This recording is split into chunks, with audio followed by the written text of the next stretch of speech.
Hello everybody and welcome to the United Stand. Hope you're all doing very well. This is our watch along for what is a very, very big game for Manchester United today. I hope you're all doing very well. To be honest with you, the team news that we're getting is very, very interesting. That's all I'm going to say. I don't know whether it's going to be the confirmed team news or not, but it's definitely very interesting what is being rumoured to be the team news for Manchester United today. I'm not going to change it, but I've heard various things about various team news, and some of it does include Donny van der Beek, and some of it doesn't include Donny van der Beek. So yes, we're getting into that. I mean, look, I'm going to go with that team with McTominay and Fred. That's what I'm going to go for. But we will see. We will see how it goes. And there is a. I mean, look, I'll read you one team. Just now, let me have a look at this one. I'd put it out earlier. So there's a rumoured leaked team which involves Henderson in goal is the one that we're hearing. Henderson in goal, Williams, Twansebi, Maguire, Telles. So Wan-Bissaka and Lindelof not in the team, or De Gea. Matic, McTominay, Bruno, James, Lingard, Cavani. I mean, if that's the team, I think I'm going to cry. Why would we give... I mean, that would, to me, would just be Ole Gunnar Solskjaer putting a big white flag and saying everything's about the game against Leipzig. I mean, why would you pick Brandon Williams, McTominay, Lingard and Dan James in a Premier League game? It doesn't make any sense to me. So I don't know what that's all about. But yes, we will see what happens. And that team news is going to come in the next sort of 9 minutes or so. So fasten your seatbelts for that. But... people are saying, what's he wearing? Is he off to work on the roads? I'm not off to work on the roads. No, I'm not. It is a weird leaked lineup, that one. But I'm pleased to say that it's Saturday evening, Saturday afternoon, Saturday early, late night, whatever it is for you. It's Saturday night, and Saturday night means takeaway, doesn't it? So I'm pleased to say that today's show is sponsored by... did somebody say Just Eat? Well, they did, because Just Eat is a world leader in online and mobile food ordering, providing their customers with an easy and secure way to order and pay for their food from their restaurant partners. And in the UK, Just Eat works with over 29,000 restaurants across the country, so you're literally spoiling for choice. As you can see on the left there, you can see how to do it on your phones or your laptops. It couldn't be more simple to order, and you just enter your location, have a browse around and see what takes your fancy. Once you've selected your items, all you've got to do is enter your payment details and your delicious food will be on way to you in no time. And today, I've got to say, I had a Chinese a couple of weeks ago, so I've gone for an Indian takeaway today. I will be getting some lovely little bits at half time, so Flex will have to do a bit of the talking so I can eat my bits. I'm very curious to see what you guys are going to order though. So once your food has been delivered, grab a snap using your best photo skills, pop it on Twitter or Instagram, but make sure you use the hashtag Goldbridge Eats, all one word. We'll be looking out for some of those and sharing them across our social media platforms. Obviously on Instagram, we've got over 150,000, and on Twitter, we've got over 350,000 followers. So you could be there with a picture of your takeaway being shared to loads of people. So links in the video description. If you want to get your order in, get it in now. It can arrive at half time or at the end of the game. Links in the video description. And thank you very much to Just Eat for sponsoring the watch along. And I look forward to seeing all of your food snaps. But yes, I'm very, very intrigued by what this game is going to be about today. Don't worry, I wasn't going to wear that all the day. I was only wearing it for that little bit. Yeah, I'm intrigued to see what this team news is going to be. I mean, welcome to the members club, Bill O'Reilly, Mark, Michael Southcombe. I'm not a moderator. Hopefully we've got some moderators. And there's another leaked team of Henderson, Aaron Wan-Bissaka, Bailly, Maguire and Telles, Matic, Pogba, Van der Beek, Bruno, Cavani and Martial, says Jarvadoc. I don't know where these leaked teams are coming from. But what I would say is that there's a lot of nonsense around leaked teams. All I was told is, and I haven't even been given the team, all I was told is the Van der Beek news is going to break the internet. And I don't even know, I've had people DM me, what are you on about? And I'm like, all I've been told is the Van der Beek team news is going to break the internet. Now, to me, I'm not going to get overexcited because there's two things there, isn't there? One, he's starting and everyone will be really happy, or one, he's not starting and everyone's going to be furious. So I don't know. I've got a funny feeling he won't start Van der Beek, but I really, really do hope that he does, because we need to see him. There's nothing to see on the team at the moment, but I can remove that for you. So there you go. Hawkshead says that Van der Beek is going to start. There are two teams there's 2 or 3 teams that have been linked out there at the moment. But look, that's the team I predicted. So I always keep that one up, of course. But I hope to see Donny van der Beek start. And what I would say about Donny van der Beek, and it's very, very simple to say this, that if he doesn't start, I you know what?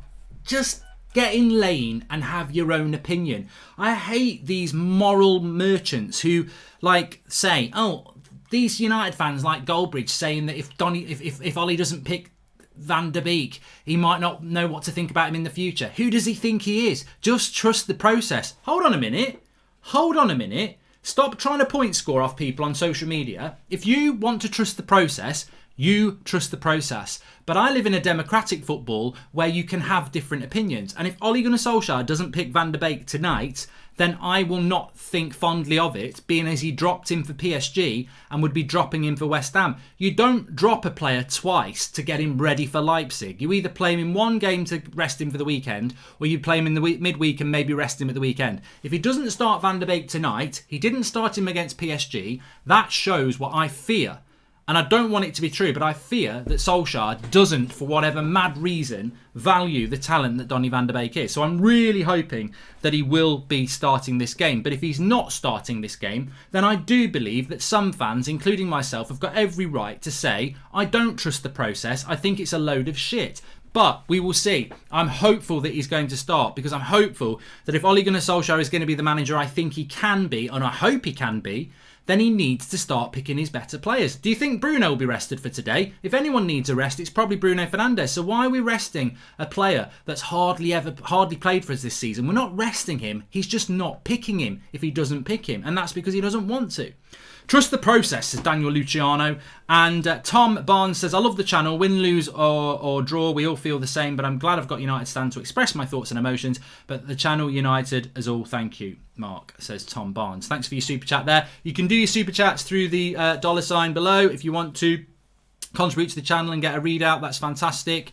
And also, if you want to join the channel and become a member and support the channel, you can do that by clicking the join button.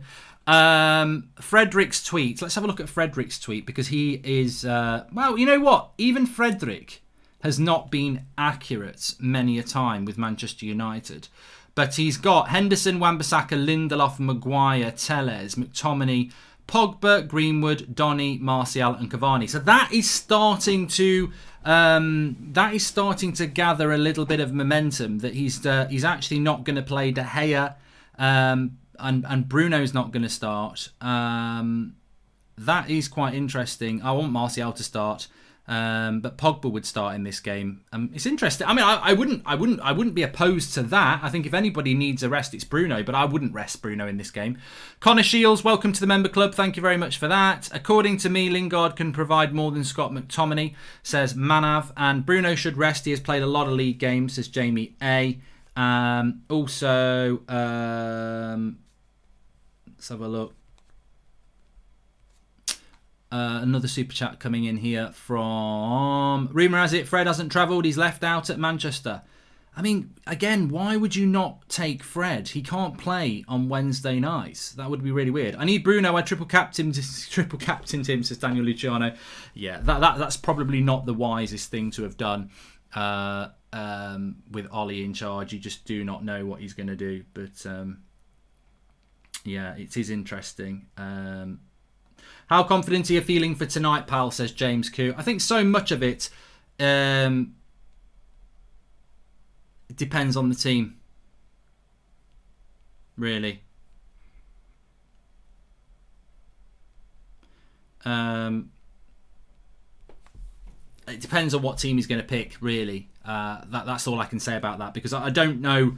I never know how confident I feel until he picks the team, and there's so much variant that can happen with Manchester United and Ole Gunnar Solskjaer's team selection that it's very difficult.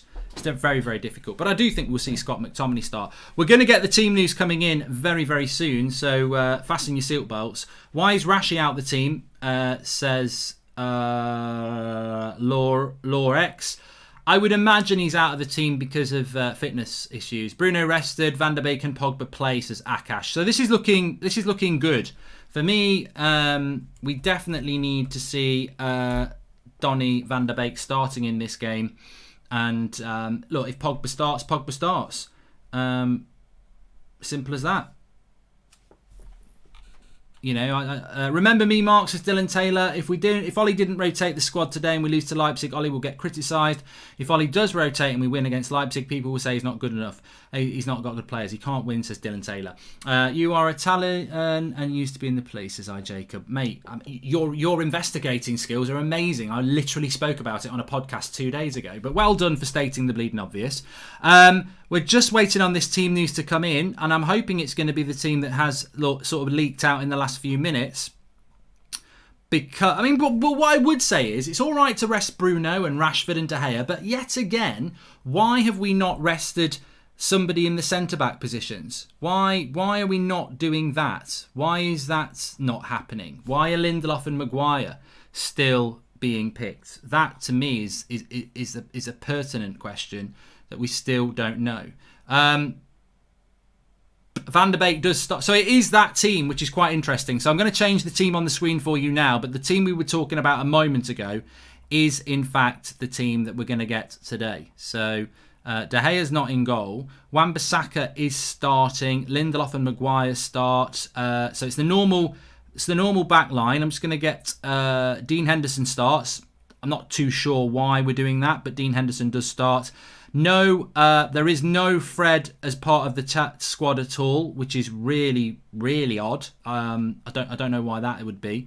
But Pogba and Van der Beek and McTominay start. Greenwood and Martial and Cavani start. So it's going to be a 4-2-3-1. So I would imagine what he's going to do. I mean, I personally don't know what everybody thinks. I think he's obsessed, Ole Gunnar Solskjaer. I don't think he understands Donny van der Beek. I really don't, because he's clearly going to play him here. And I don't think he understands him. I think he thinks that he can only play where Bruno plays. It's infuriating. It really is. But look, the main thing is that he is starting. No place for Fred. He's not even travelled. So Paul Pogba comes in to this position here.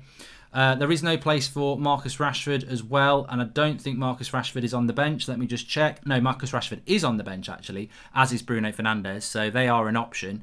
Anthony Martial will play there. No place for Marcus Rashford. And number 14, Jesse Lingard, you're not playing.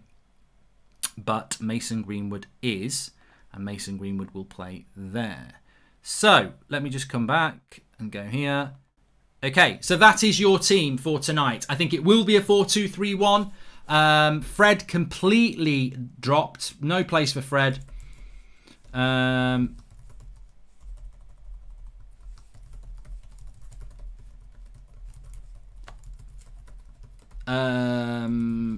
So obviously Scott McTominay starts the game as well. I'm just going to go through the subs for you in a moment. Let me get those right. So what's your thoughts on that team, everybody? I mean, it's a very different team. I think there's a definite nod to the game against Leipzig. He's definitely resting players. The bench consists of Grant, Twansebi, no De Gea. So De Gea is injured. David De Gea is not even on the bench. So David De Gea is injured.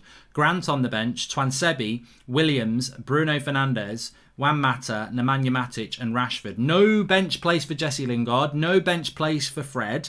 No place for Igalo. Who else? No place for Eric Bailly. So actually there is only Twansebi on the bench who is a centre-back. Williams is the only fullback on there. Luke Shaw's not fit yet. Bruno's on the bench. Mata's on the bench. Matic is on the bench. And Rashford is on the bench. He changes the team again. We know this team won't play the next game. Why does he keep doing this? No consistency, says KA. And a good Van der Beek chant for the chat show would be Donny Van der Beek, da-da-da, like when Villa fans used to chant Nigel Rio Coco, says Extreme. Thank you for that. Come on, Mark, let's do this. It's been a successful season so far. It's clear the objective is top four. Come on, Rashford, says Joseph.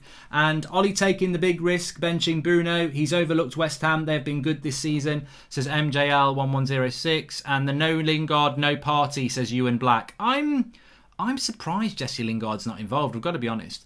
But look, I'm not massively. I mean, I don't know. What do you good people think about that team? Is it a team that worries you? Are you happy with that team? What I do want to do is just have a very quick look at the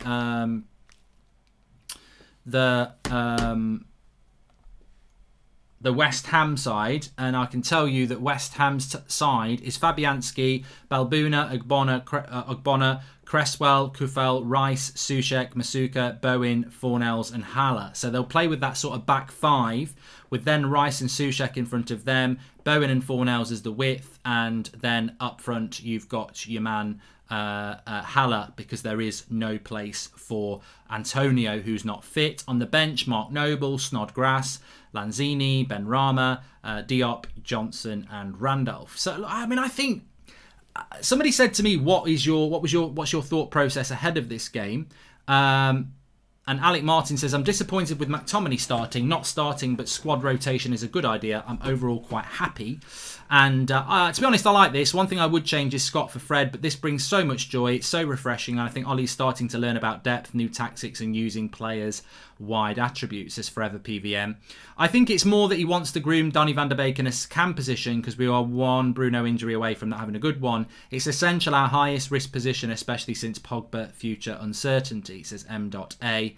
Kendall says, what happened to Brandon Williams, Mark? He was a consistent starter last season. I just don't think he's good enough, Kendall. Hey, Mark, have you any idea if Leipzig left out players too against Bayern?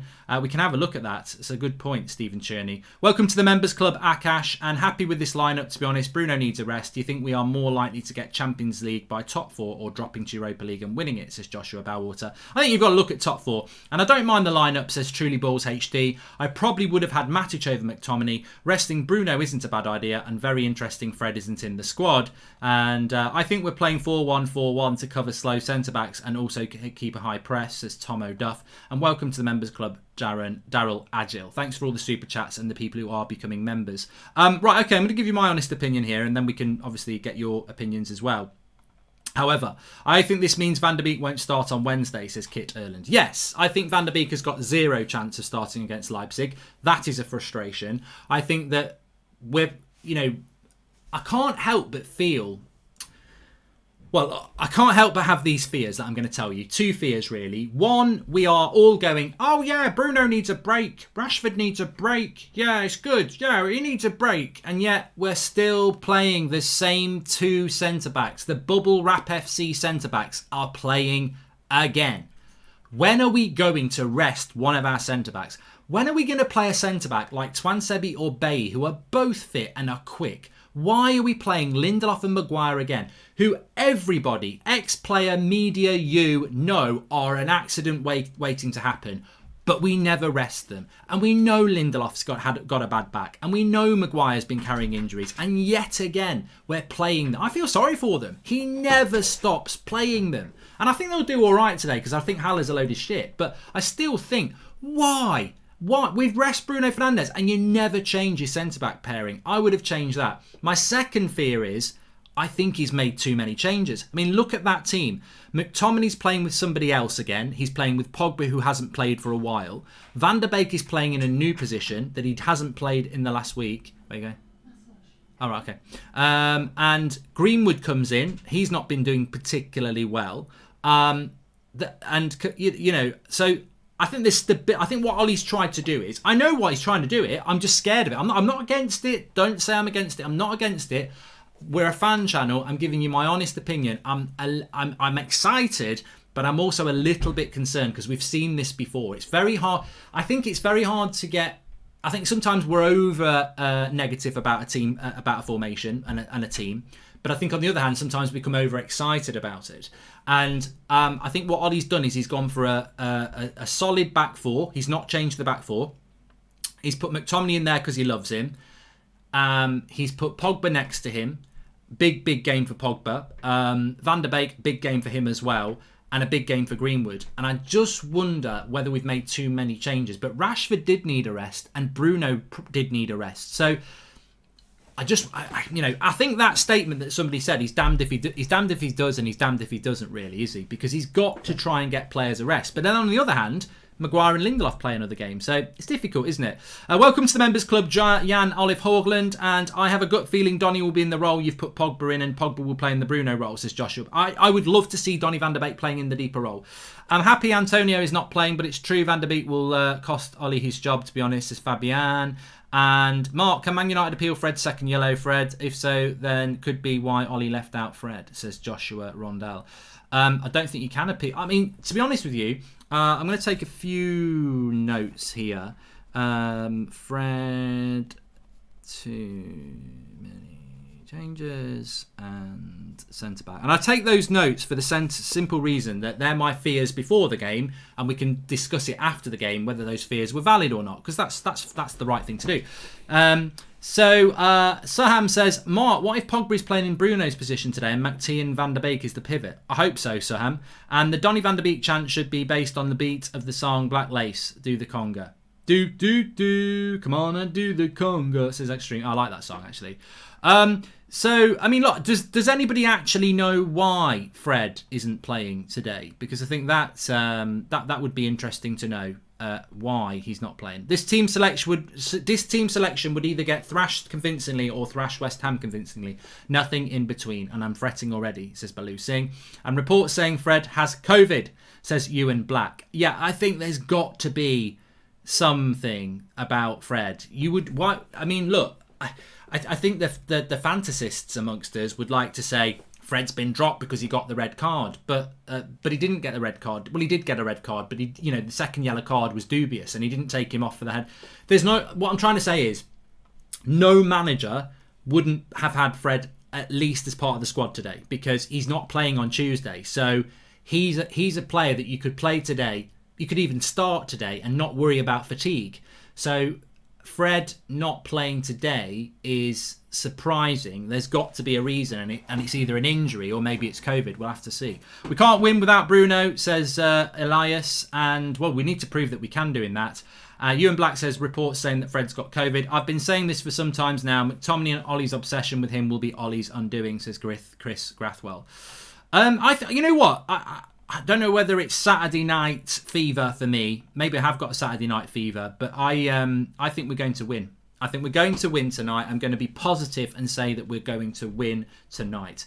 Phil Jones is Mark's favourite player, says Real New Money 818. And Chris, so look, remember. I'm trying to remember myself. We're sponsored by Just Eat on the show tonight. I've got my order in. What's your go-to Saturday night takeaway? I've gone with an Indian. My delivery will be here at half time. I'll be snacking on some onion bhajis and samosas. Can't wait for those at half time. Get your order in through the link in the video description, and you can be part of the United Stand Saturday night takeaway party. You've got plenty of time. If you're thinking there about, I might cook myself beans on toast, forget about it. Click the link in the video description.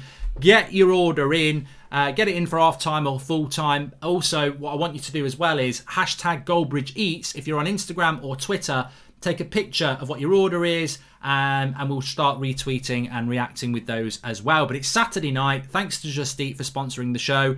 Links in the video description. Check your location there. They do where I live, they do like Burger King and Subway, so you could even get that delivered to your door. I'm all for that. I love the fact that you can get things like Burger King delivered to your door now. You haven't even got, I think COVID's maybe a bit lazy really, but or you can get yourself an Indian like me. You can get a Chinese takeaway. Links in the video description for that. Samosa Bridge says, Paul, not nice. I can't wait. I'm starving. Fred punished for lack of discipline against PSG, says Lloyd James. But it would be stupid punishment, Lloyd James, because you're always Fred's been one of our best performers over the last couple of months. What would the point be? What would the point be in punishing him? I don't see that. I'm just curious to think, do you think Fred is not a part of the squad because of disciplinary action from the club? Says Marine and Rattlesnake J. But it wouldn't make any sense, would it? Because if, why the discipline can only be for the headbutt that he didn't get sent off for. The second yellow card wasn't even a second red, so a second yellow. So why would you discipline him? You kept him on the pitch. Did Ollie drop Fred because of what Michael Owen said? I think Fred got dropped because of discipline, because of the headbutt at PSG game, says Forever PVM. I mean, look, a few people are talking about that, but it wouldn't make massive sense to me. Welcome to the Members Club, Matt Maloney. And Fred isn't playing because he wants to try out Pogba or Van der Beek before the next match, says Cheaton. That's a good point, but why not have him on the bench? And Twansebi deserved the start, and Lindelof and Maguire deserved dropping. Ollie, also, why drop Matic? Ollie, you are a legend, but what are you doing, man? Says Bo B. And where I live in the middle of nowhere in Wales, you can't get any food deliveries, and the nearest McDonald's, etc., is an hour's drive away, says Joshua Bowwater. Yeah. Unlucky. Can you order an extra portion of onion barges for me, please, Mark? Says Existence. Get your own. Links in the video description. So crack on with that. Is Dan James injured? Says Daniel Lebel. Well, he's another one not on the bench, is he? And Sam Ameson says, I'm going for an Indian too, Mark. Homemade, though. It's mixed between a Balti and a jalfrezi with homemade naan bread. Lovely stuff. And disciplinary reason wouldn't make sense. Ollie kept him on. That was his choice. I suspect there's other reasons, says Pumpkin Spice Latte. Me too as well. And I mean, look, they will be speaking to Ole Gunnar Solskjaer at some point. So hopefully we will hear on that. Can I just say as well, please do subscribe to the channel. Bottom right hand corner. There's your team news if you're unaware of that. Links in the video description. We're going for 912,000 subscribers tonight, and we are currently, let me have a look what we're on. I think we're about 300 subscribers away. So let me just have a quick check on that one. Bada bing, bada boom. Got to get Flex on as well. We are 250 subscribers away from 912,000. So please subscribe to the channel if you're new.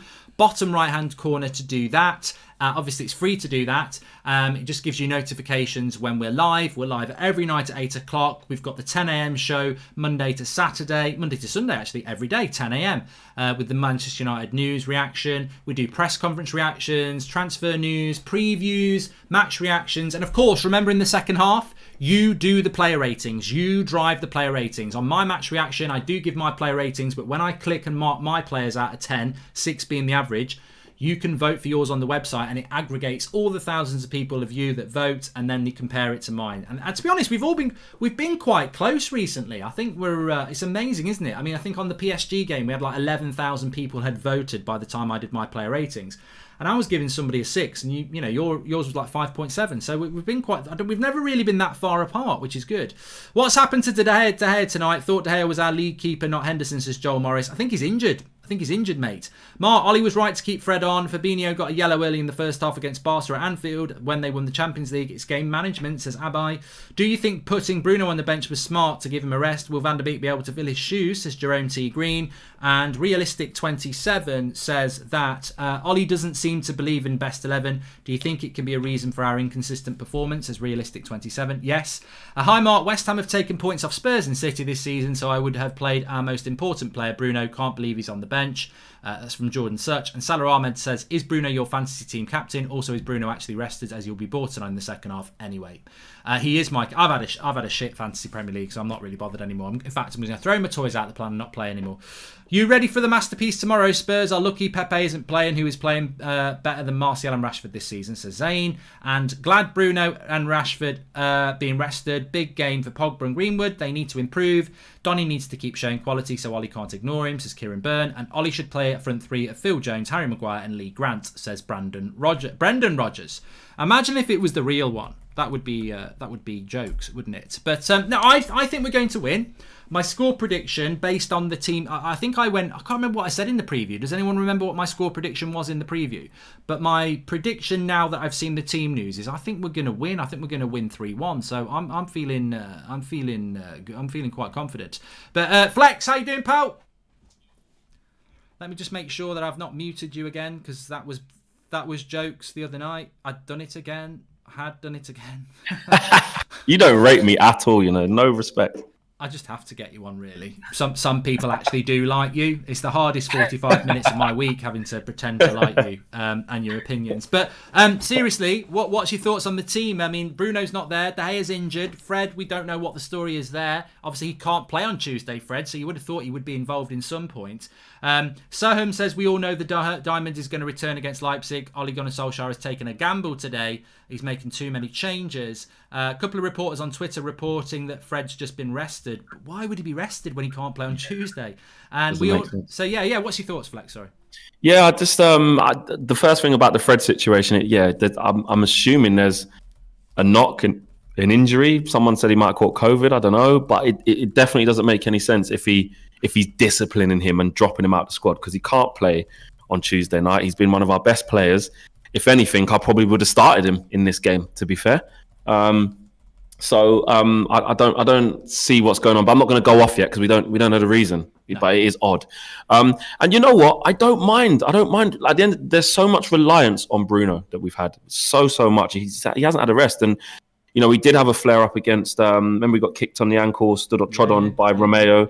Then we used him again at PSG. Didn't have the best game, but so there are times when you have to say to Bruno, "Yeah, mate, you can come on in the 70th minute if we need you. If we're cruising, then chill. Get ready for Tuesday. It's almost a cup final. Do you know what I mean?" So I don't mind that. I haven't really seen anyone going off at that, and I think if you are going off at that, it's like, okay, we've got Bruno and he's been our best player, but what are we really going to start going down that role where we want to make him indispensable, where we can't even play without him for one game? Do you know what I mean? And you're bringing in Van der Beek. It's different if we didn't play Van der Beek. Let's get that out there. I think there is just I will forget. I think there is an element of risk here, though.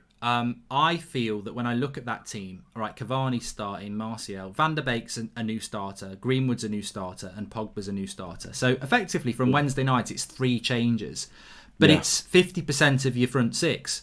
And I just wonder whether, look, I don't mind Bruno having a rest. I think Rashford needs a rest. That's what I was going to say. That's already 2 players, though. But then if Fred is injured, I wouldn't want to see Matic and McTominay anyway. So in fairness to Ollie, he's the best he can do. Yeah, damned if you do, damned the best if he can do. But the one thing I would say is, and I've just tweeted it as well, he rests Bruno and Rashford, but McTominay and Lindelof and Maguire play again. They play every but that's because I'll tell you why that is. Yeah, that's because he trusts them to. Like, what you got to remember is in the central midfield area. He trusts the likes of Pogba. He trusts the likes of Van der Beek coming in. He's clearly got faith in them. I just don't think he fancies Bailly anymore, and he doesn't really fancy Tuanzebe. Ollie's never showed us anything different. That's what I'm saying. Surely they need rest. but any that's what I mean. But any opportunity, unless those guys have actually been injured, Maguire was out of his toe one time, weren't he? And then shows how much he needs a centre back, doesn't it? Exactly. He doesn't fancy them. He doesn't probably want to risk Eric Bailly first game back, and then he has to come off after 65 minutes, and then you've got to play Lindelof anyway. Tuanzebe, I get it. He hasn't played a lot of football, but he came in that PSG game and done brilliant, and then we ain't seen him since. So I get it, but I think that's because he looks at his central midfield options and he goes, I'm okay with those though. I trust them. I want to move forward with them. What it says to me is the fact about the centre backs is that he's not fancying him. So I think Bailly will probably leave in the summer, and I just think Tuanzebe will just continue. I don't think Tuanzebe is ever going to get that run. A lot of people saying, "Can you turn my volume down a bit, Mark?" I don't know. All right, yeah, might be a bit high. I mean, yeah. I'll be honest. I'm interested. I mean, I think the next 3 days, and it literally is 3 days. And let me just read some of these super chats. Why does Solskjaer fancy Lindelof and Maguire? Says Balu. Feels like Ollie can't win with our fan base. If he rotates, he's wrong. If he picks players who are playing badly, he's wrong. Says Steve. I agree, Steve. I do. I actually do agree with that. I think that you've almost got to temper your feelings because he has got a massive game on Tuesday. Flex is the Rodney Dangerfield of the United Stand. Says Marine, and I don't know who Rodney Dangerfield is. Do you, Flex? No, I don't know. No, I don't either. So the joke doesn't work. But I think that look, what I would say is you're damned if you do and you're damned if you don't. But is that not what Manchester United manager football is? We should not be sympathetic of that. You will live and die on your decisions. Now, what would you have done at home? Ollie wants to test a new partnership of Pogba and McTominay, says Kenny Rivers, which I quite like the idea of. And if we don't start playing Tuanzebe, he may consider moving to Villa permanently. Very, very quickly, I would have started Bruno. Would you have done anything different to this team that Solskjaer has started with today? Live comments and Flex. Would you have done anything different than the way he's gone?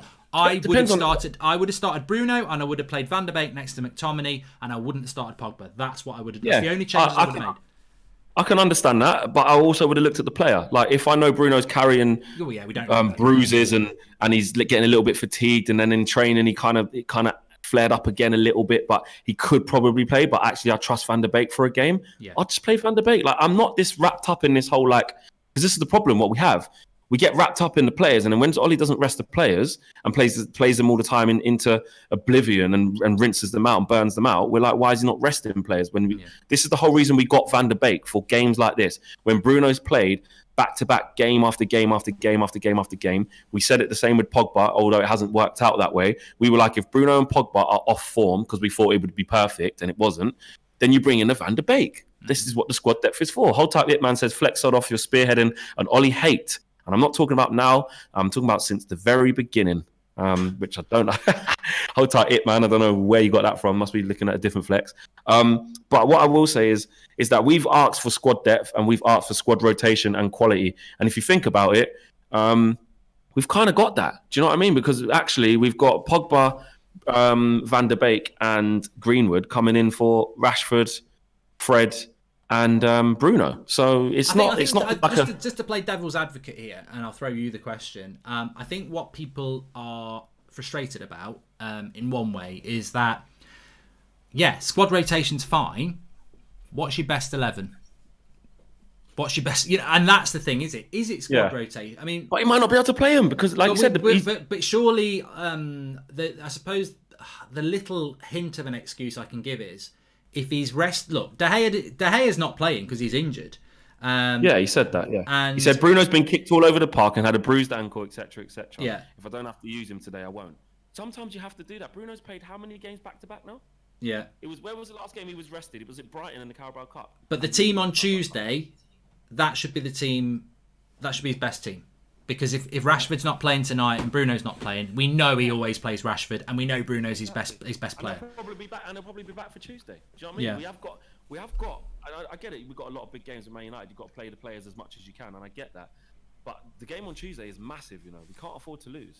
Yeah. So, we can't. Yeah, but you know what? As well, we can't afford to lose tonight. I mean, what I would say is, look, it's Ollie's right to do what he's done with that team and make the changes. But I'll guarantee you now, if we lose this game tonight, and I'm not sympathetic of this, if we don't lose tonight, and people will say he should have picked Bruno, and he will have to live with that. And then if he loses on Tuesday night, you're back in the Europa League, you've lost to West Ham, you've lost to PSG, you're probably on the edge of being sacked again. So it's big. It's very big tonight, and he needs. I tell you what, we've not even spoken about him yet. A certain French player's got to turn up tonight, and if he does, it could make all the difference. Yeah, I did say that. It's a big game for Pogba. Nowhere to hide. Yes, you can talk about ring rust, and he hasn't. He needs games under his belt. He needs consistent games. But to earn the right to be consistently picked, he's got to show something. If he's getting in the right areas, but the final touch wasn't quite there, you can see he's a bit rusty. We can forgive that. He's had a very, very patchy start. But if he's got time and space on the ball and he's making bad decisions and getting caught in possession and being wasteful, then obviously it's going to make Ollie go, mate, this is why I'm not playing. I don't care if you pull Pogba, because he's been leaving him out already because he's not been playing well and COVID.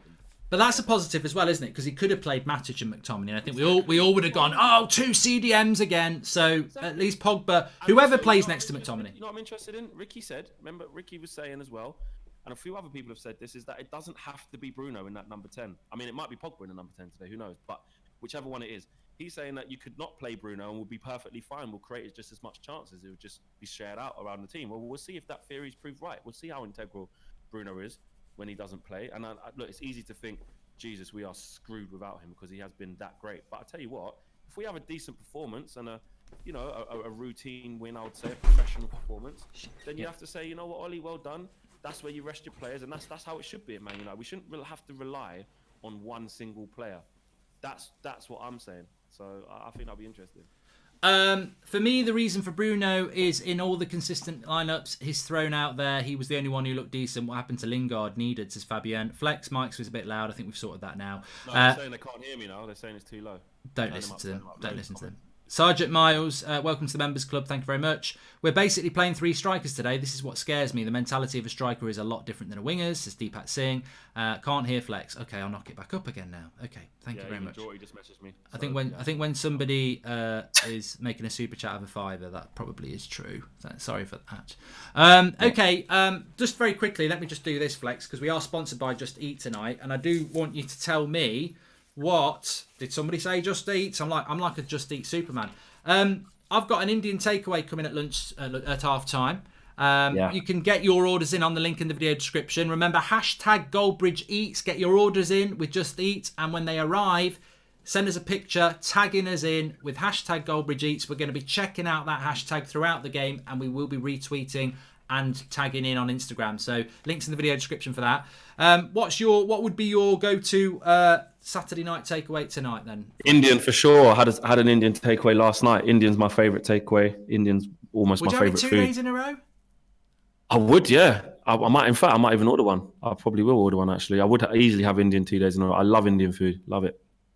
Yeah, I on a Saturday night for me, I normally split between a Chinese and an Indian takeaway, and I had a Chinese last week or the week before, so it's Indian all the way for me. Tikka masala, pilau rice, garlic naan. You get tikka masala, okay? I thought you'd get a tikka masala. Yeah.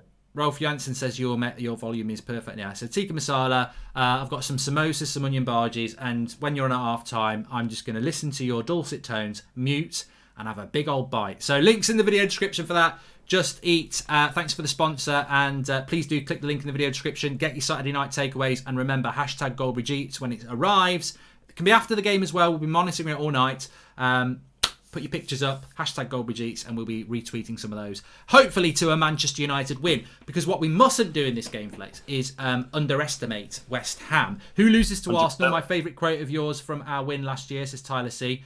But you know what, Tyler? With all due respect, you beat us and you've not won since. You lost to Leicester, you drew with Leeds, and you lost last week, didn't you? So, Mark, speaking of food, did you see John to see about snow? About the snow? Says Joshua Bell. I thought it was about Jon Snow there. I haven't seen him, no. Can't beat a good pizza, Mark, and hopefully Martial goal tonight, says Muzzy Lines. I tell you what, I've got a feeling tonight. I've just had my order confirmed. It's on its way. Spice Club, that lovely stuff. Anyway, yeah, try butter chicken, Mark. Everyone tells me to try that, and I've never tried it.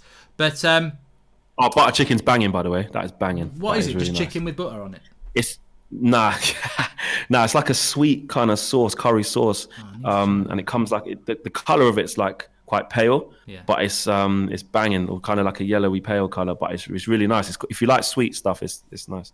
Yeah, the Martial. Look, Martial's one of my favourite players, but I really hope that Anthony Martial scores tonight, because it'll be Alexa, play "Sit Down" by James and blast it out, because I thought the overreaction to Martial on Wednesday night was typical of the modern football fan, but he's too good to stay this poor in front of goal for that long. And tonight, Paul Pogba's got to have a good game. I think Donny will have a good game. I think if you give Cavani the chances, he'll have a game. Greenwood, Martial. I think Greenwood and Martial are in very similar situations. Very talented Greenwood's got to players. have a good game, yeah. And we need them to turn up, because they will get chances tonight. They've got to take those chances, and I really hope that Martial does. Yeah, it is a big game for him, and I think a lot of people were starting to get worried just because of the bad form that he's in, because it's just bad form in terms of finishing, because he's actually contributing to the game. You know, he like Ollie said, to be fair to him, he said, he's on about missing chances and stuff, which, that's his job to put the ball in the back of the net. We understand that, but it's not like he's not contributing at all. He's part of the moves. He's holding up the ball well. He's still neat and tidy on the ball. He just looks like he's going through that patch as a striker. All strikers have it. All strikers have it at some stage, apart from the very, very top ones. But most strikers have it, where you just go on a bit of a barren spell, where even like Ollie was saying, need one to go in off your arse, or you weren't looking and it hit off you and went in. You just need that. You need that little bit of luck, or tap in, open goal, something just to get you going again. Or sometimes just like a snapshot, you're not thinking too much about it, put your foot through it, head down, put your foot through it. Do you know what I mean? I think he's just thinking a bit too much about it, but keep giving him chances, and it will come. Don't get me wrong, the bigger picture is people say he's not clinical enough, and you always get this with Martial, and there's a little bit of that in there. There is a little bit of that in there, because he's never been consistently prolific for a number of reasons, so the evidence suggests that. But what we do know is that he is a good finisher, though. He is, and he can be, so we need to just keep giving him the chances, and I'm not too worried. So, just a few quotes from Ole Gunnar Solskjaer ahead of this game. Who do we think is on penalties, says Cavani. Paddy O'Hara probably would be Cavani, because there's no Rashford, there's no Bruno, and I don't want Pogba. Pogba. No, I wouldn't have Pogba. I'd put Cavani on it. I know you wouldn't, but you might feel like it. Remember, Ollie says it's how they feel. Yeah, so Solskjaer and De Gea, the injury against Southampton is something we don't want to take a risk with. Obviously, he played against PSG, and hopefully we can have him ready for the Leipzig game as well. So, yeah, I think De Gea doesn't deserve dropping, so it's obviously an injury thing. He also said with Rashford and Bruno, they're two important players for us. They've been kicked between here and there lately. So again, he's resting three players. You know, it's a risk, but if it pays off, it's a good risk. Bruno's foot has been sore since the Southampton game. The decision was easy to keep him out. Hopefully I don't have to use him tonight. And you never know, there might be some Man United fans in with the West Ham fans. Everyone has a little feeling for Man United. I'm looking forward to having a bit of atmosphere. And that's a good thing. You know, we haven't spoken about this. There will be, I don't know how many fans there are, but there will be some fans in the ground. 2,000. Yeah, and that will be a noise. I mean, I remember you over in Linz. You know, you were the only one. And we could hear you. But 2,000 people can... I mean, it's not the same as 70,000, but it will make a difference. Joshua Bowers has said he's better. Mark said he's a better talent in football than you. Only reason you're better than him now is that he's past his prime. Joshua Bowers was trying to cause trouble here. If the system is cohesive, the lineup shouldn't matter. We wanted rotation, now we have it. We wanted squad depth, now we have it. Love from Australia, says Dylan Taylor. And Mark, what do you guys think is Martial's market value? If you can swap him with any Premier League or who would that be, says Mr. Juggernaut. Well, one, I wouldn't swap him with anyone. And values schmalues. So what? Well, I wouldn't sell it. Also, I want to say this as well, Mark, and this could come back to bite me in the arse, you never know. But Mikel Antonio's not starting today. And you've got to look at the team that you're playing against. And I know you're saying about Lindelof and Maguire, and I get it, they're slow, etc. But Sebastian Haller is not massively quick. He's a beast. He can hold the ball up. He's decent in the air. I get that. But he's not prolific. He isn't a big mover. And I think between the two of them, let him win a header, that's fine, as long as someone wraps around and picks up the second. I don't think he should cause as much trouble. So, Bowen is a good player, but he's up against Tellez. That'll be a good little battle. And Wan-Bissaka should have 4 nows, in his pocket. But also, you've got to look at the wing-backs coming up, or Masuaku or whatever. So, it will be interesting. But I just think when you look at that, because they are playing with the free centre-half sort of thing. Yeah. They should be okay with Haller. Do you know what I mean? More so than Antonio. But that could come back to bite me in the arse, and Haller masterclass, and then we'll be sitting here saying what the bloody hell's happened. I'm just saying. No, I think he's spot on. I think when Antonio was out, I was very happy because he's quick and powerful. Mike Thomas says early, but I thought I'd send a quick super chat to send a Christmas beer to you all and anyone else connected with the United Stand. I'm ordering myself a jumper hopefully this weekend, says Mike Thomas. Yeah, thank you very much, Mike, and Merry Christmas to you and yours. Bit early, but it is Christmas now. Mark and Flex, what player worries you the most from West Ham? We'll come back to that, Jack Massey. I think it's a really good question. And can you ask Flex what job he would prefer if he got the chance? Director of football or a coach of United? And why, says Forever PVM. So 2 good questions there. What job would you prefer, director of football or manager? I was asked this the other night, and I said, I can't remember what I said. I think I said, I can't, answer the question. You would have said coach. I think I did, but then a part of me thought I might have said director of football because you've got a big say then, haven't you? So yeah, you have got a big say, yeah. Because I would love to be a coach, but I wouldn't love to be a coach working under what you're working under, Ed Woodward, etc., etc. So to change the culture, I'd probably say director of football, just like you said. So as a fan, I would like to think I know what we need. So I think that's why I stuttered on it, because I think I might have said that, because you've got a control on what you need then. Yeah. And I'd pick a good manager. Yeah. Well. And one, who's the one West Ham player that worries you the most? Is he actually missing because he's not playing? Yeah. No, it is actually Jarrod Bowen. I think he's a really good player. I think he's direct, he's quick, he's decent on both feet, he gets at you, and he's got a decent cross on him. And also Souček, he arrives late a lot of the time, decent in the air. Yeah. From set pieces, again, we look at this shit zonal thing we keep doing. Ogbonna comes up for set pieces, Souček will be in there. So I would say Souček and Jarrod Bowen, more so Bowen, because I think on the break, he can be very dangerous, and Tellez and Martial down that side will have to be switched on, because you'll have Kufau coming down there and Bowen.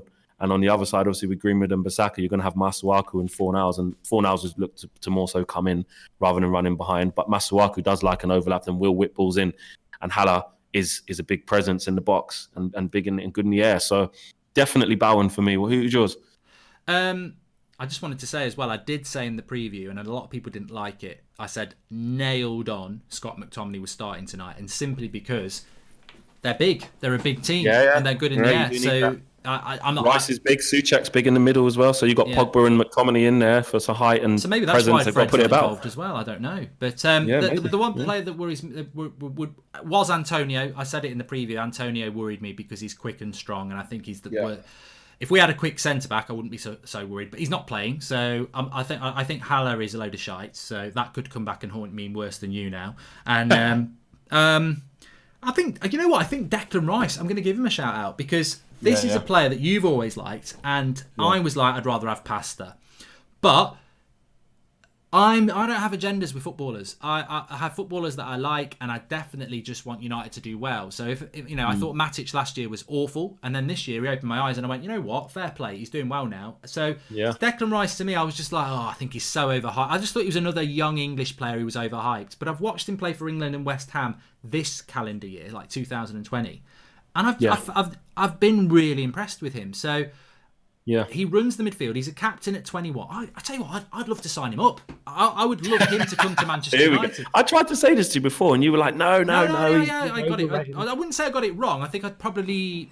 You needed to see more evidence, which is fine. I needed to see more of him, and I think he's a better player than he was a year ago. So yeah, I do like Rice. I do think you do get. You know, the overhyped gang, you do get that where they were saying he was the best thing since sliced bread, definitely 100,000,000% better than Kante. I get that. He can get overhyped at time, which isn't his fault though. He just goes about his business and his performances are steady. And do you know what I mean? Like about him, he's obviously got a good head on his shoulders because he just goes about his business. He is captain. I think he's going to end up at Chelsea, but he's up against Pogba, Van der Beek tonight, and you know, I think it's a bit, you know, if anybody, I'm not saying he would end up at Manchester United, and welcome to the Members Club, Dane Duffy, but. Yeah, I mean, if he's as good as you know he seems to be, he could be a real problem for us tonight. Because if we don't win the midfield battle, we won't win the game. Exactly, I agree. Brian Foskett says Rice has improved over the last year. Big up Brian Foskett in the free seats. Exactly, I think he has improved over the last year. He's got a lot more mature. He uses the ball very well. He covers the grass very well, which he's always done. And his distribution and his passing is quite simple, but it's effective. Do you know what I mean? He doesn't make a lot of stupid decisions. So. I'm not saying he's not like a player who will control the game, but he can definitely interrupt the game and have an influence on the game. So definitely, you've always got to be aware of Rice. I mean, Ruben Diaz says Rice bang average, fair player. That's I thought I was going to say that myself. There's a few people saying that. Welcome to Koku, next member of the Nightstand Members Club. Thanks for joining. But so Rice for me would be it. He divides opinion. Doesn't he? I'm more than happy to put my hands up when I get it wrong. I did it with Cavani, of course, last week. Although a lot of my frustration about Cavani was about Ed Woodward and his incompetence, to be fair. Yeah. But Cavani had, but to be fair, what I did get wrong about Cavani, because I didn't really know it, was that I didn't realise he was such a dedicated professional. You know, he absolutely keeps himself in absolutely great nick, isn't it? And not everybody has that, and not everybody would know that. But I think we've seen that with Cavani. Talking about Rice, get your orders in. Just Eat, link in the video description. Remember, hashtag Goldbridge Eats. When your order comes in from Just Eat, send us a picture of it. Hashtag Goldbridge Eats on Instagram or Twitter, and we will be retweeting those. Am I in on this then? What, do I get a discount as well? What's happening here? Just the link in the video description. Okay, all right, cool. And also, what was I going to say? I love these games. I love Saturday. I hate 8:00 Saturday night. Too bloody late. 5:30 Saturday night. Takeaways en route. But Manchester United, couple of weeks out from Christmas. You've got that buzz. The Christmas tree's up. You're feeling it. You know, they're big games. And I tell you what, I'm bloody excited about this tonight. But Jake Marshall is having fajitas. Pogba performs. Does he earn a start in Champions League, or will it take more? We can't concede early again today. Look, everybody, hashtag Jurex Gang, says Jake Marshall. Yeah, hashtag Jurex Gang. They'll be banging tonight at about, what time are you at it, Flex? Be about 8:00, won't it, tonight? About 8:00. The show will start today, yeah. Yeah. Ashraf says, Mark's a dead food footballer. I know him from back in the days. Ashraf, I 100% know you didn't, because I've spoken to Flex about this. My school, no word of a lie, my school had was about 99.888% white.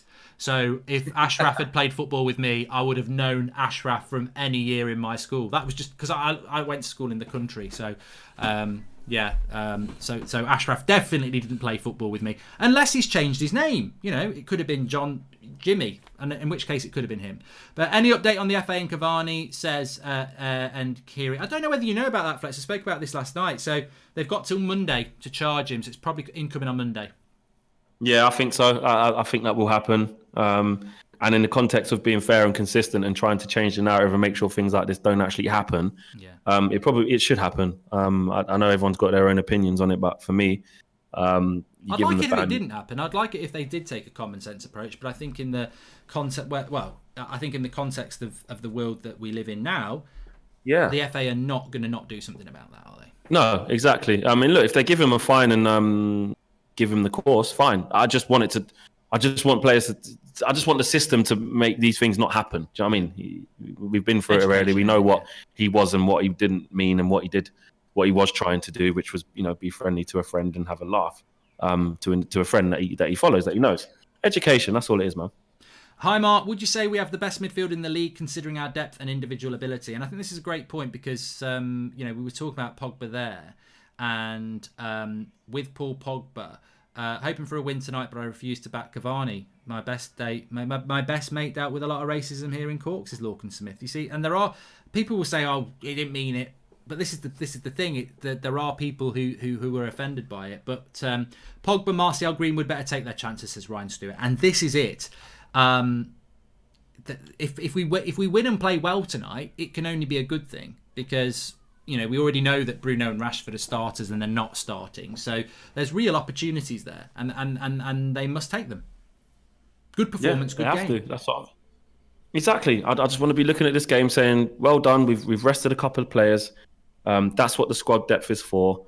That's what Mason Greenwood is. That's why we have an array of attacking talent, or we've tried to have it. That's why we have quality midfield players where when they're playing to the best of their ability, they are very, very good.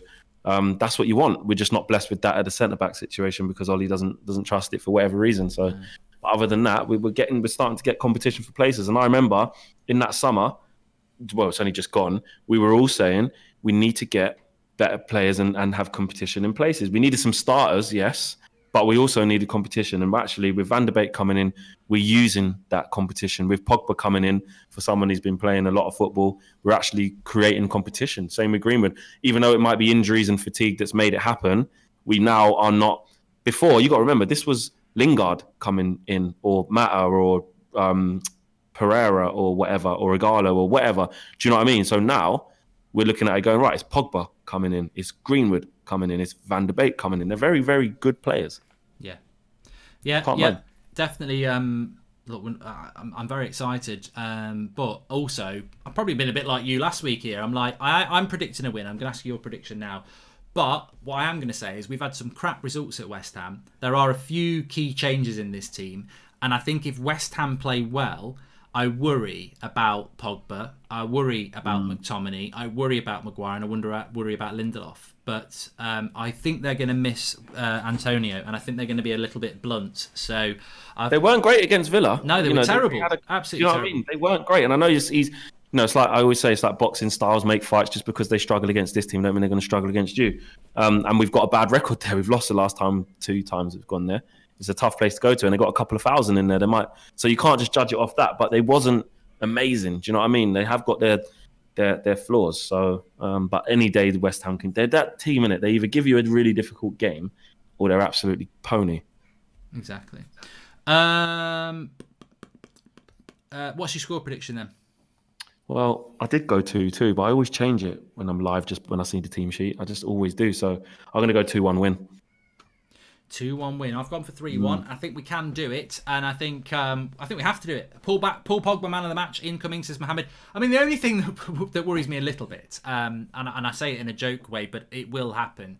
If we win tonight, we do have idiots in our fan base that for some reason don't rate Bruno, and it will be He's got to go. He's got to pick Pogba and Van der Beek all the time now. Bruno should be on the bench. And I saw something today, and I will just show you this.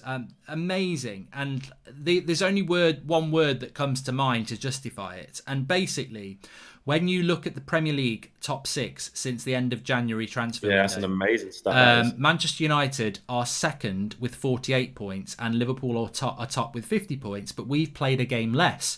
So we could actually if we win that game, which is Burnley, we would be above Liverpool, top of the league after with 51 points since January.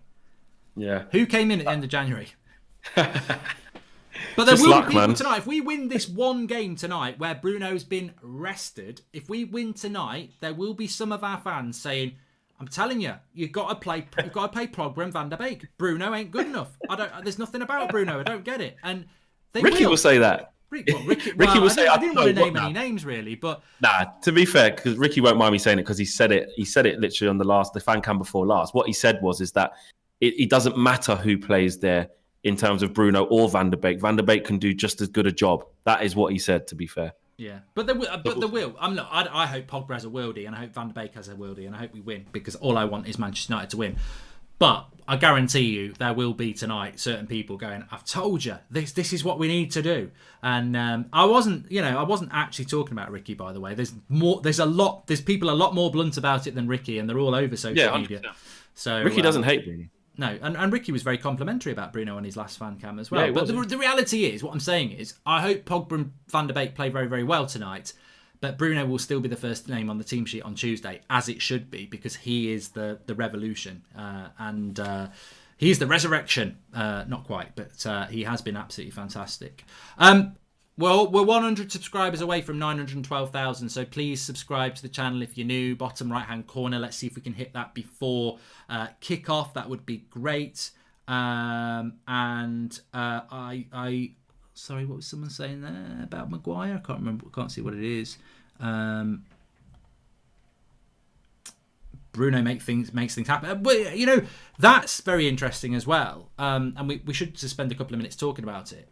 We know how important Bruno is, but on a serious note, Manchester United without Bruno haven't actually been that good. So it's look, Bruno could, that stamp on his foot by Romu last week, that could have been a metatarsal, and he'd be out till the new year, and we'd have 7, 8, 9 games without him. So it would be good if we could find a way to win and play well without Bruno, not because we need to drop him, but because it would be nice not to be so dependent. But it's going to be interesting whether we can do that.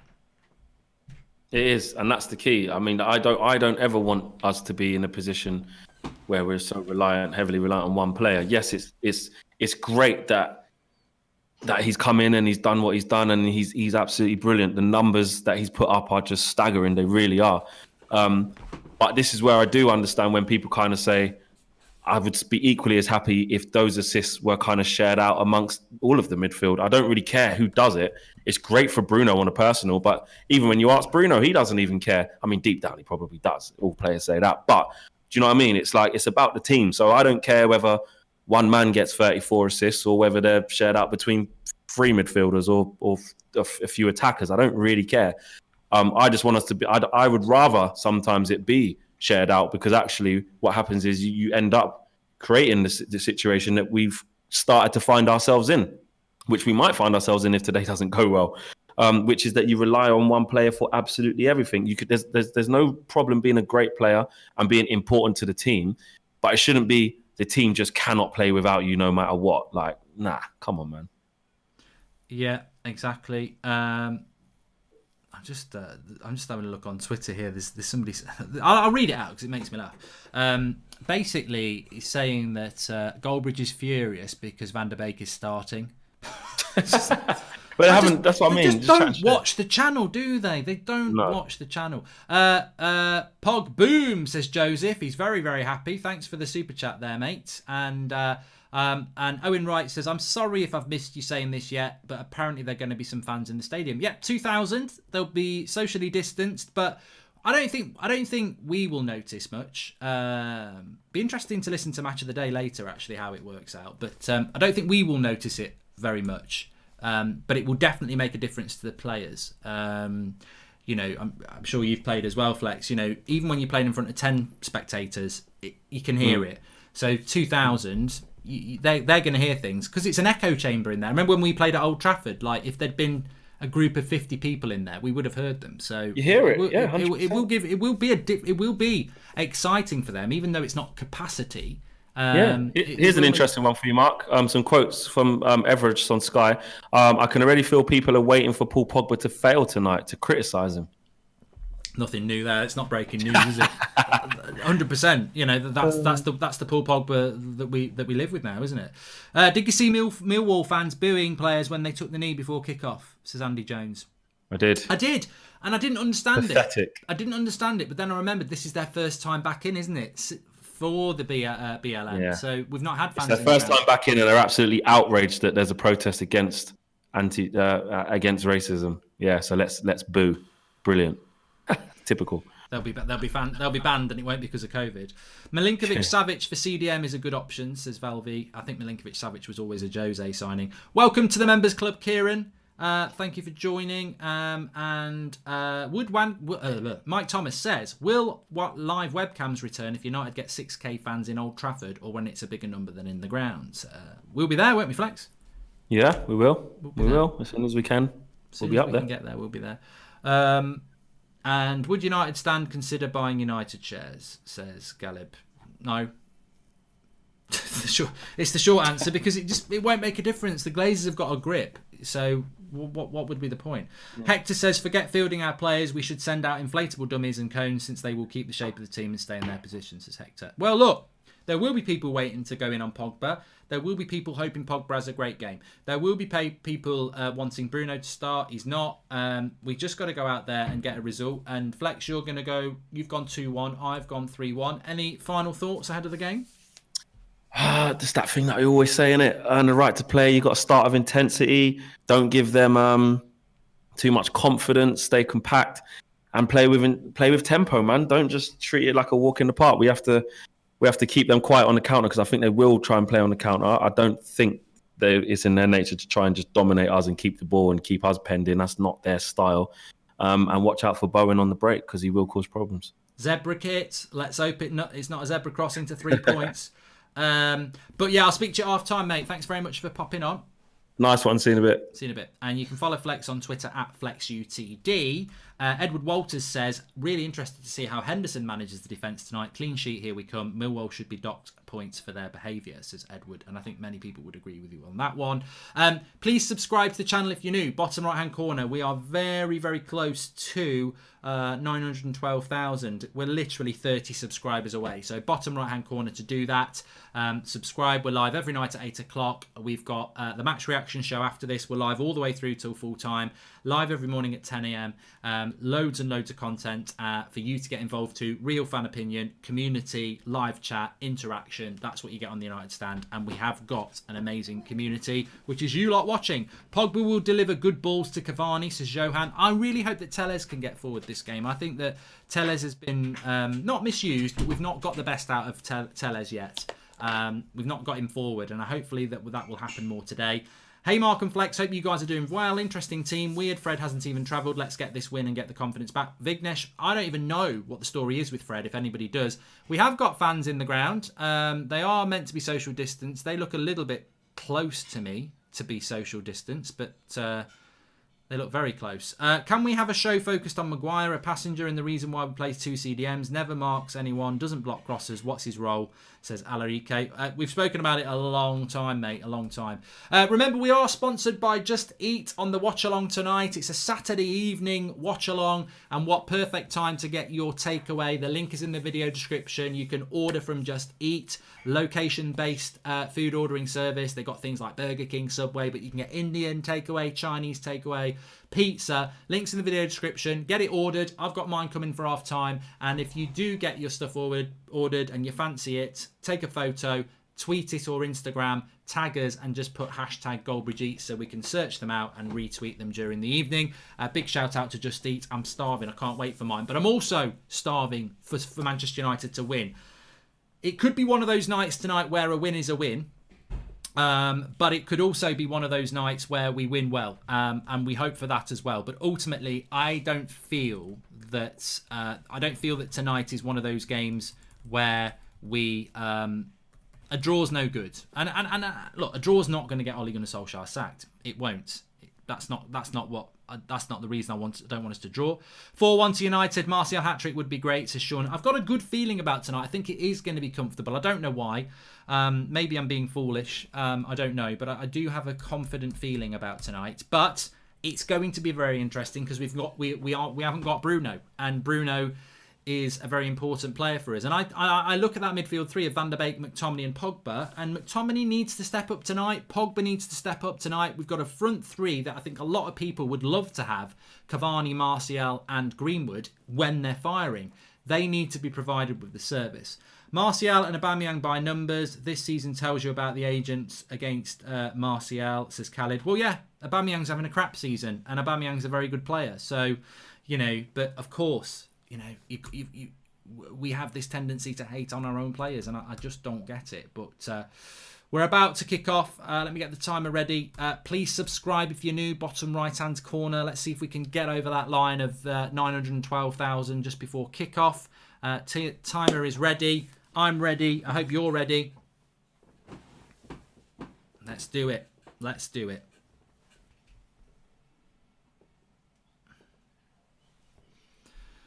And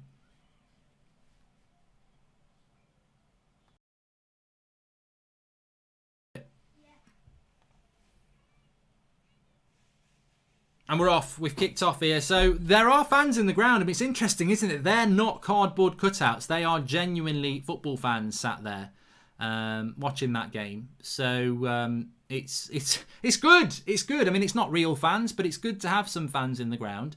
And I think it will be a boost to the players, both home and away. So, I mean, imagine if we turned up for this game and we lost 6-0 because they've got fans in the ground. But no, they are West Ham fans. There might be a few United fans in there. You just never know. I don't know how they would manage to do that on a ballot for West Ham season ticket holders. But you don't know. I don't know how they do it. But West Ham on the attack early here with Bowen down the right-hand side. Cross comes in. Again, a cross comes into the box and it's a low cross. And Lindelof and Maguire totally ignore it. What is it about them and crosses? It's crazy. And an early shot. Good save by Dean Henderson. West Ham have started off really on the front foot here. United just need to settle in because they've not started off very well. Into the box up against Tellez. Bowen shoots wide. Good start by West Ham. Not such a great start by Manchester United. Very tentative.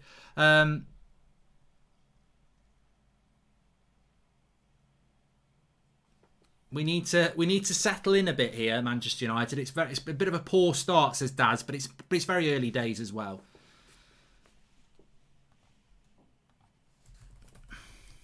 But that low cross problem is a real problem.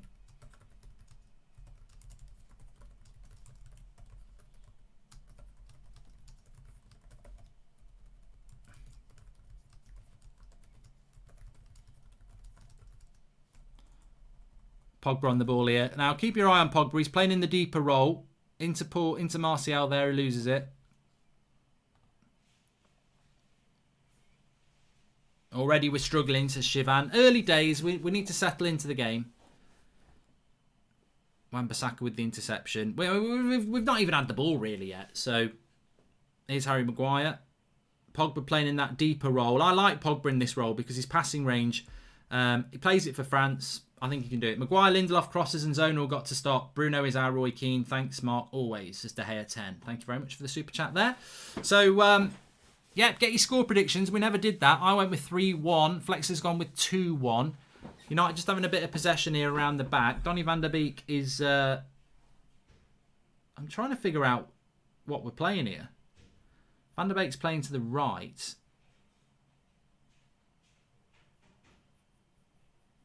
Watch Van der Beek. Is he going to wander central? Because he should be playing... Yeah, he is, yeah. We're saying like... It looks like a 4-2-4 we're playing at the moment. It's a bit of a weird one. But keep an eye on the formation because Van der Beek is playing a little bit out to the right. That should be a foul on Cavani there. He's not giving it. No, Van der Beek's pulled in centrally now. So it is as it is there. There was just, if I show you what I mean, he's probably got a free roll, to be fair. But he was sort of, he was coming over here a lot. But he is more central now. Looks like a 4-3-3, says Ninja Smurf United. Yeah, you can see it when we're on the defence that it is that 4-3-3 that we've got lined out there. It was just Van der Beek had wandered a bit. But interesting start. United need to settle early in this game because that fan factor and the fact that it's Manchester United, West Ham will be up for it, of course. Welcome to the Members Club, Robert Gordon. Thank you for joining. Get a little badge next to your name, which changes every month. Thank you for that. You can do that by clicking the join button. And YSAM fans, some allowed and some not. It gives them the advantage, as Paul Cheeseman. So in the UK, where we've got this tier system, where different cities are in different tiers. I live in a tier 3 city. Manchester's a tier 3 city. And if you're in tier 3, you can't have fans in your ground. But London at the moment is tier 2, so they can have up to 2,000 in the ground. I don't know what other area in England. London obviously has got quite a few clubs like Arsenal, West Ham, but I don't know what other clubs, what other cities have it. But good interception there by Wan-Bissaka, gives it into Pogba. Of course, Paul Pogba's going to have to feed his way into this game. You know, he's not going to be totally fit. But steady first few minutes here. Really important we get the win tonight. Really important.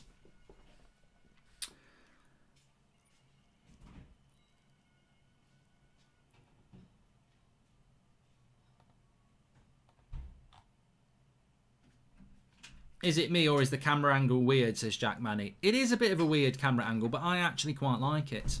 Yeah, I do. I quite like that camera angle. I think it is weird, but it slightly feels like you're closer.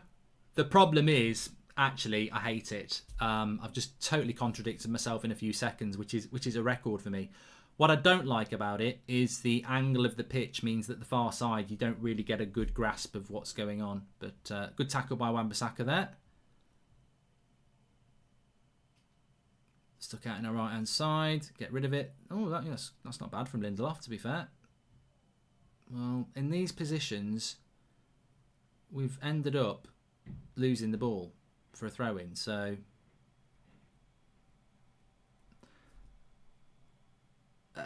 it's a terrible camera view, says Malps. Well, there you go. Not my words, the words of Malps. I've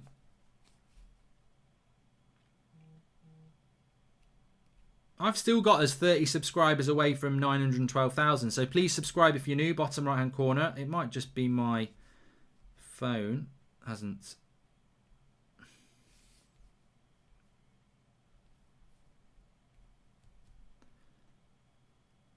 Oh. What we've got to avoid against West Ham is corners and set pieces because they're a very, very physical side. Declan Rice is number 41 for West Ham, so keep an eye on him. Much improved.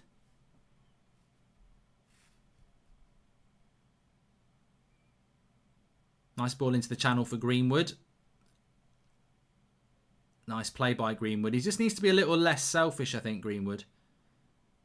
Which is hard because he's a striker, playing on the wing. Good bit of possession from United here. Donny van der Beek coming deep. I just want to see a Manchester United side with a really good Paul Pogba in it. Donny van der Beek and Bruno. And a brilliant CDM. I'd love to see that. They changed the camera angles to show the fans, says Brad Day. Ah, I see what you mean, yeah. Martial's hurt himself here. I think he's going to be all right. Can you talk a little bit about Declan Rice, as Case later? Well, I am almost on Rice Watch. One, because I've got my order coming in from Just Eat. You can get yours in. Link in the video description. Saturday night takeaway. Thanks to Just Eat. I'm starving. But no, I am on Rice Watch as well. Not just because I'm having that. That could be it. Get it in the oven for half time. New member, welcome to the White Guy 2096. You don't look great today. Did you sleep okay? And it's 1-0 to West Ham, but he's offside. Bloody hell! That was a tough Tough thing there. I thought we were 1-0 down already. Martial loses the ball. He is offside, thank God. Man United stepping up. Lindelof and Maguire actually did quite well there. And it's Bowen who gets in, and he finishes it very well. I think there might have been a bit of criticism of Dean Henderson there, but it was offside. Declan Rice must be a leader of men because he's the captain of West Ham at the age of 21. There you go. Martial did give the ball away, and I think Henderson should have saved it, but it didn't go in, so let's just move on. That was a great tackle by Declan Rice on Donny van der Beek. Now it's a switch into the play. Welcome to the Members Club, GR, and they're looking to exploit Tellez down that right-hand side. They better not use West Ham having fans as an excuse. Amateur football teams, the home team usually has a big home crowd, and we just get on with it. This is Brian Lavery. I think United are just feeling their way into this game, but you would hope that the quality will start coming through at some point.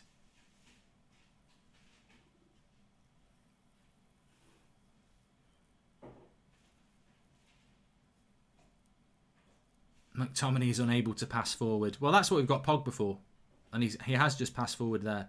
But a very equal game at the moment. West Ham were dreadful against Villa on Monday night as well. I don't know whether anybody saw it. They were absolutely crap, and they won 2-1. So let's not get ahead of ourselves with West Ham. They're not this great footballing side. They've had some good results this season. I would agree with that. But I'm going to tell you what I'm going to do. I'm going to put the heating on. I'm getting cold. It's cold in England. I can do it off my phone. Yeah, it is. Whoa, it's saying... Oh, what's going on there? Get on. Maybe I'm coming down with something. Don't know.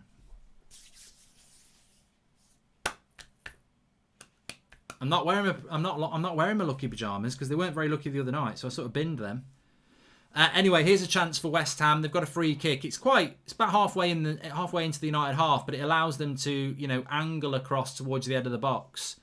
Left-footed Cresswell. It's quite high, and Henderson just tips it away. And I think there might have been an offside there.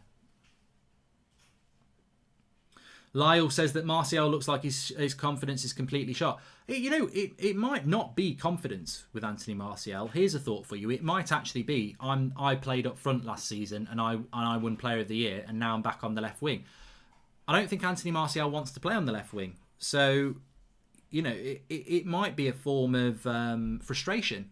And people would say, look, you're playing for Manchester United. You shouldn't have that frustration. But... It might be something to do with that. You don't know. West Ham have started off quite well here. Good tackle there by McTominay. And there was another offside. But it's all West Ham at the moment. Not a good start by United.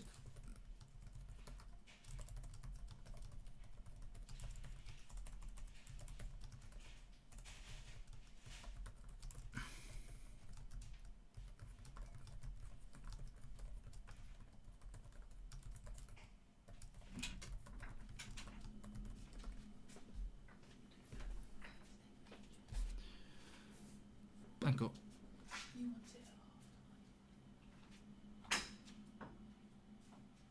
Did you see the I'm a Celebrity final, says Big Josh. We're already on to I'm a Celebrity final, and we're not even in 15 minutes into a Manchester United game. I resist talking about other things. It's a Manchester United game on a Saturday night.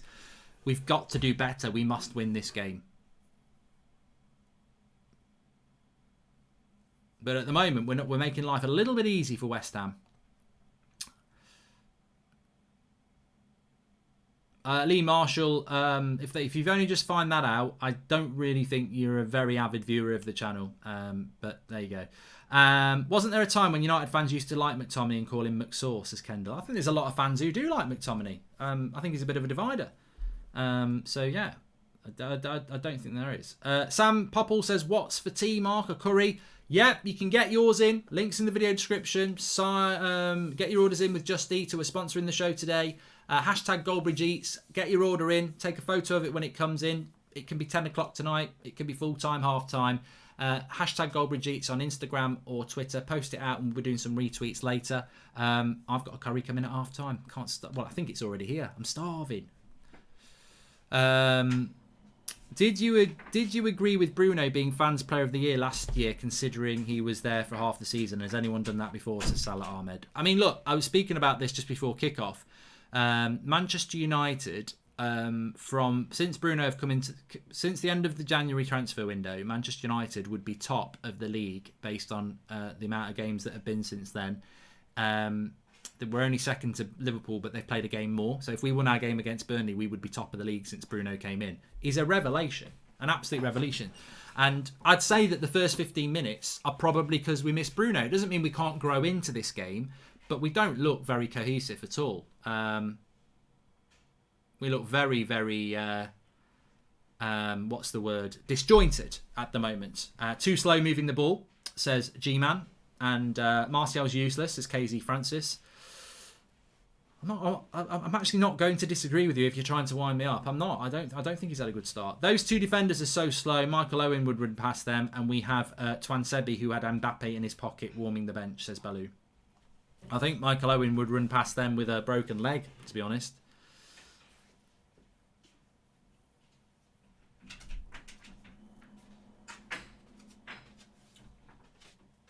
Van der Beek into Pogba.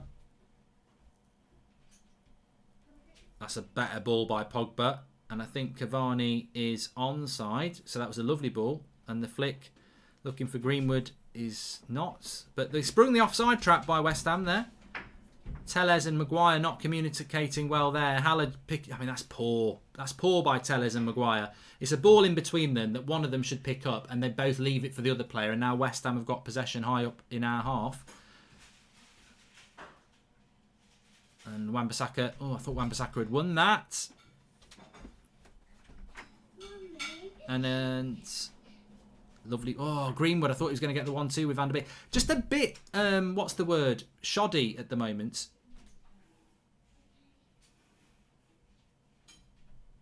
From United.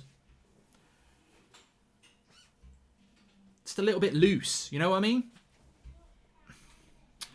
Why isn't Sergio Romero on the bench? He's been such a great servant for the club, says Manaf. Yeah, it's obviously De Gea's injured at the moment, so Grant is on the bench tonight. We're really slow, says Michael Clegg. And where are the runners going forward? Well done. Well done, McTominay. Soucek's caught him there.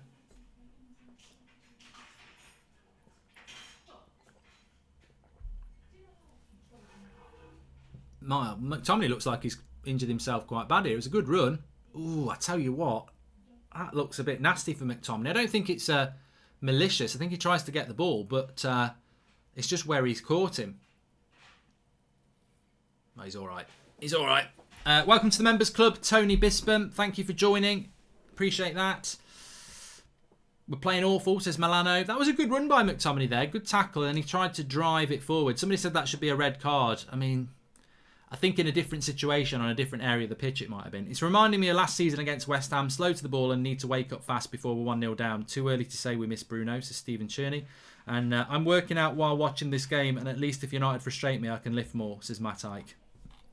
Yeah, put a few more pounds on your dumbbells. But West Ham looking... I'd like McTominay just to play forward a little bit more. It's always a pass backwards to Lindelof and Maguire, and they ain't bloody Franco Baresi. They're just two centre-backs that do the same old thing. And look, he always looks to go backwards again. Tikka Masala for me, Marcus McCann. And I've done that one. Look, you know what? We're not losing. No matter James and Matic. Ricky be saying, told you so, says Robert McCormack. And Mark, fans are only allowed into the Olympics if they have a negative test. Do you think it will be the same for the Euros, says Joel Morris? Yeah, probably. Good play down the right-hand side here. Here's Aaron Wan-Bissaka. Into Martial. Goes for the shot and wins a corner. So it's our first little bit of action there. We just need to grow into this game. I mean, it's not been a very good start, but we're not losing. Some fans don't appreciate how loyal Martial has been for United, considering the crap he went through with Mourinho and the lack of support from the board to get reinforcements. Others would have walked, says Ninja Smith. United. Maguire never seems to want to attack the ball unless it's directly at him. If we buy a fast centre-back, Maguire will still want to sit deep and sweep up, says Brune. The timer is not off. It's right above next to my finger there. Welcome to the Members Club, Ryan Goodwin. So a corner here. We've actually gone short instead of whipping it into an £80 million centre-back. But the plan nearly worked because it was a short corner to work a situation for Telles to whip a cross in. It was good defending by West Ham. So I retract that statement. It was actually well worked what happened there. And hopefully Man United can build a bit of momentum here. Please subscribe to the channel if you're new, by the way, bottom right-hand corner. Remember, we will be live straight after the game with the match reaction show where you can do the player ratings. We've also got the fan forum show with Flex and KG, Durex Gang, if you know, you know. We've also got Kev on tonight, and we'll have the fan cams from Beth and Ricky as well. So lots and lots to come on the channel. Subscribe if you're new. Remember, we're live every night at 8 o'clock, 10 a.m. in the morning. I wonder what impact the fans are actually making on this game, because there will be noise. There will be noise, and I imagine it will be quite nice for the players. But West Ham looking far more mobile than us, and I don't know why that is. I think it's making it hard for Pogba, really.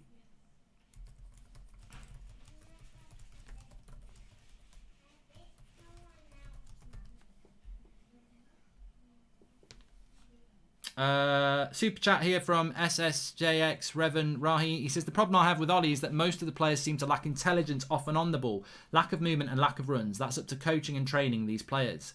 And Mark, I don't know why United keeps playing through the left. It looks congested. Also, Maguire and Lindelof are scare me. That was from David Dean. And Animish says, do you think having Cavani, Telles, who don't speak English and don't have other Spanish, Portuguese speaking players in the team, affects the 11? From Animesh. I mean, look, I do think there was a miscommunication a few minutes ago between Telles and Maguire that may well have been a...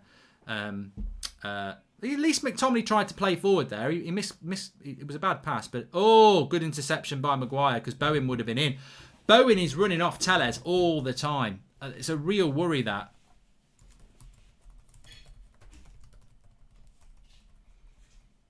Watch out for that.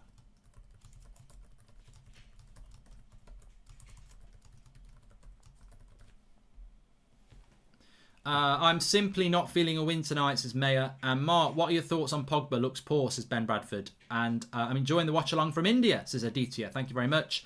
And speaking of fans, disgusting behaviour from Millwall fans, says Daniel Harding. Yeah, not good. Not good at Millwall, to be honest with you. Leipzig are winning against Bayern. Have they put a strong team out, Leipzig? Because Leipzig are playing us on Tuesday night in a huge game, but we've rested a couple of players, of course. Leipzig are playing Bayern Munich at the moment, top against second there.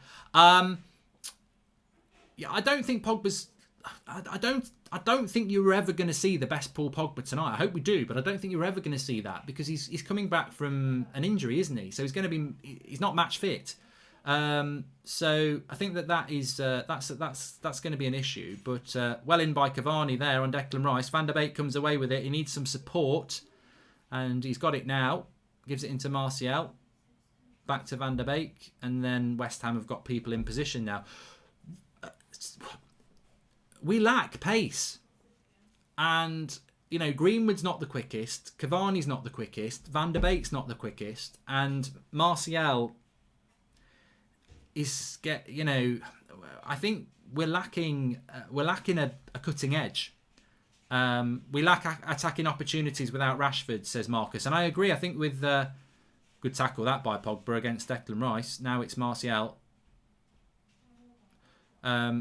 What a ball in by Telles that was. Absolutely fantastic, and we get the corner. And it's a very good point from Badika. He says, where do you stand on Shaw versus Telles?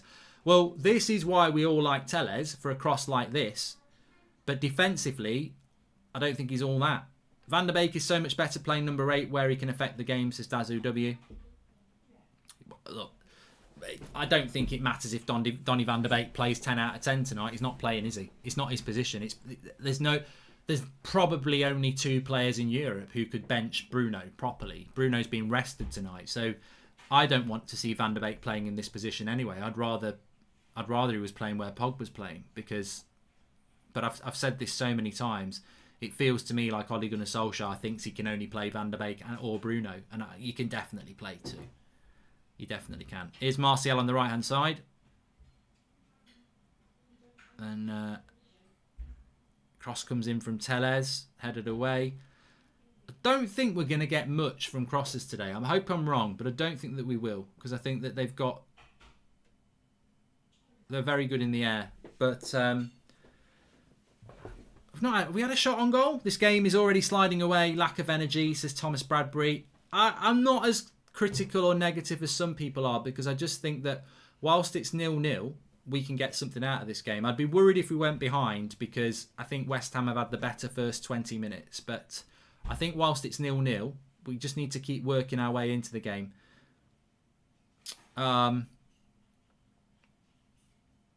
James Pullen says, we've been slow to build up due to the lack of attacking speed. That's when Rashford shines. He's very quick. And a few people saying that Scott McTominay is looking a bit... is playing too many backwards passes. But that wasn't what I was going to say. Van der Beek is looking a bit lost. There's not enough creativity around him. And he may be suffering from the same thing that Bruno suffered from on Wednesday, where he's isolated, because Pogba and McTominay are playing so deep to protect the centre-backs. I hope people appreciate what difference Bruno makes to the team, and how in God's name have we scored 1 goal from 54 corners. That's a joke, says Edward Walters. And Mark, if you wanted Van der Beek as a backup to Bruno at first, why don't you like the way Solskjaer plays him, says Kendall M. I think when... nice ball into Martial. That might be a handball. When we bought Donny van der Beek in the summer, remember we'd come off finishing third and our midfield was Matic, Pogba and Bruno. So I liked the idea of Van der Beek, because it was like, well, he can play in the Pogba role and he can play in the Van der Beek role. And we just got third place. So I thought Van der Beek's coming in for squad depth. What I don't like about this situation now is that Pogba's on the bench a lot of the time. Matic is on the bench a lot of the time. We play Scott McTominay and we play Fred. 2 CDMs and then just Bruno. And I'm sorry, well, Van der Beek should be playing then. That's why I moan about it. Wan-Bissaka is the only one who looks like he has any energy, keeps improving his forward play every game, says Luke Darling. I think Wan-Bissaka has looked quite good, actually. United in the last 5 minutes, we've got on the ball a lot more. So, hopefully there's a poor ball by McTominay. We have got on the ball a lot more. And hopefully we can just build on that and start creating some chances, because definitely the first 20 minutes, it was more West Ham. The last 5 minutes, we started to grow into the game. And at 0-0, that's fine. Joel, that was a shit pass by McTominay into Martial. You can't blame that on Martial. I don't think he's had a very good game, but the ball by McTominay was what you call a hospital pass. It's like...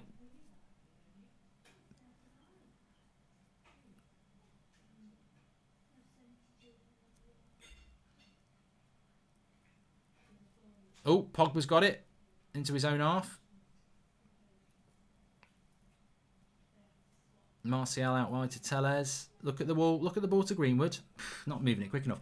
I think Pogba's passing has been on point so far, says Truly Balls HD. I think Pogba's just feeling his way into the game. He's not played for a few games. I think he's keeping it simple. He's positionally disciplined. He's rotating the ball. I don't think Pogba's been bad tonight. In fact, as Elliot says, it feels like Pogba's starting to come alive into this game. Cavani, offside. Why didn't the linesman be quicker with that? Paul Robinson says we've got 0 width.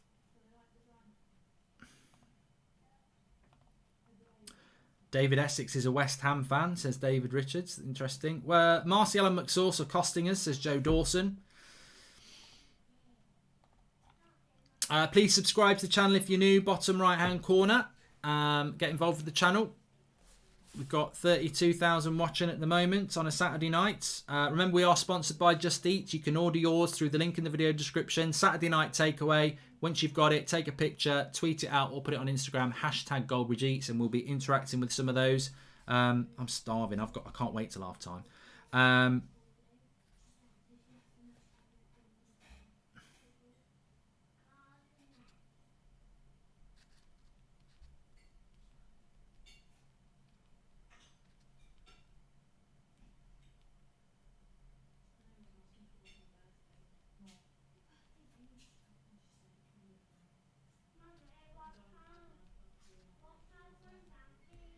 Okay. I can't stand Dan James. I think he's a championship player, but watching Martial stink the place out, I'm actually almost wishing he was on the pitch, says the mystery man. Ninja Smurf United says the last 3 build-ups have been ruined by McTominay's poor pass or not available for the pass. He should not be anywhere near a midfield that has Donny and Paul Pogba in it. Bring on some class. You could get Matic on.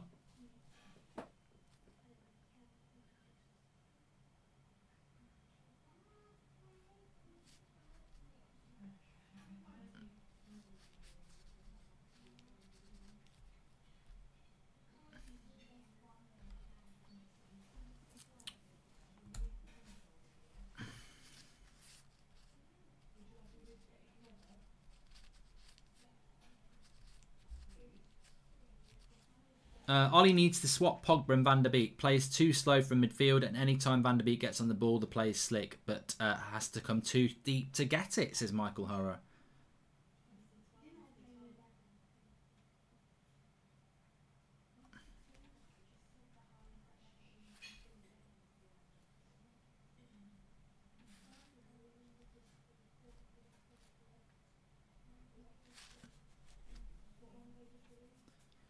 That's a bit more. Van der Beek nearly gets onto it. Well, I don't feel like West Ham have done anything in the last few minutes, to be honest. They started off quite well, but it's not like West Ham are setting the world on fire. I just think United have we actually created a chance on goal yet? They've got a corner here. Whenever McTominay passes forward, it's usually terrible. No wonder he mostly passes backwards or sideways. Yeah.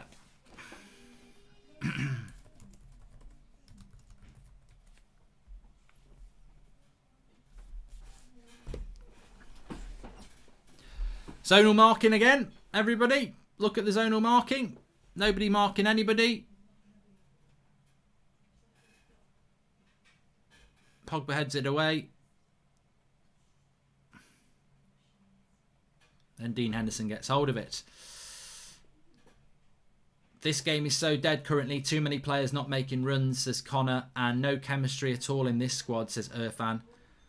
And Gary Neville roasting us on commentary again, says KD Change. I just think that who is playing where in the front line, says Biggie Third. So Cavani's down the middle. Greenwood's off the right and Martial's off the left. But look, I said this, it's a bit of a risk. You know, you need Martial and Greenwood to have a good game because they're out of form, both of them. Bowen just skips past Tellez. Lovely cross. What? Oh, side netting. I tell you what, that would have been a great goal. They should be 1-0 up there. 4-0 into the side netting. They know they should be 1-0 up.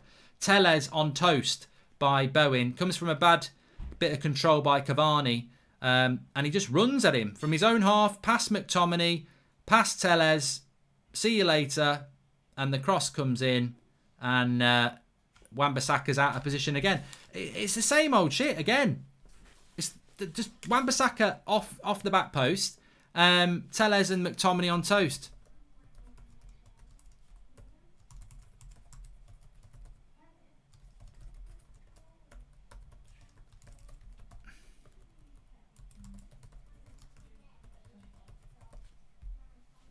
Shocking defending, that is. McTominay gives up. Tellez gets skinned. He might be brilliant going forward, but the concern is he a decent defender? And another bad pass out there. Mark, have we started any better than the Southampton game? Nope. Jordan Such, we haven't. I agree with Michael. Pogba next to McTominay is a liability so far. We look better when Van der Beek drops deep to move the ball along, says Sean Finity. And Wan-Bissaka has improved so much going forward. His passes are getting better and his ball control looks good as new. He even skills sometimes, says It's Ease. Yeah, but you know what? That cross comes in and Wan-Bissaka's drawn into Lindelof again and 4-0 should score, really. Poor ball out by Maguire, that was as well. They had a shot, but poor start. It's a poor start from United now. We're half an hour in. Have we had a shot on goal? Technically, have we had a shot on goal? I think Martial had a shot that went wide, but we've not created a good chance. Here's Van der Beek. Goes wide to Greenwood.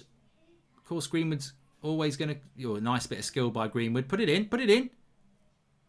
No, not a good cross. Good win by Pogba, though.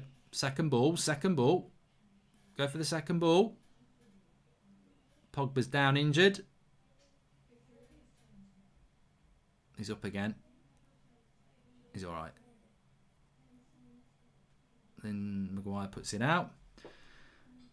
Pumpkin Spice Latte says, we go again without Fred and Bruno and the whole team looks disjointed. Another game where Scott gets a start and I don't understand how he starts. Look, I'm not going to say much about McTominay. I don't think he's a starter for United. I don't get it. He can't pass. Mbappe on Wednesday night skips past him. They score a goal. Bowen skips past him tonight. They nearly score a goal. I don't get it. He can't pass forward. And he's easy to run past, so I don't get it. I think he's playing because he's tall and West Ham are tall. United have had no shots on goal or even a shot, says Victor.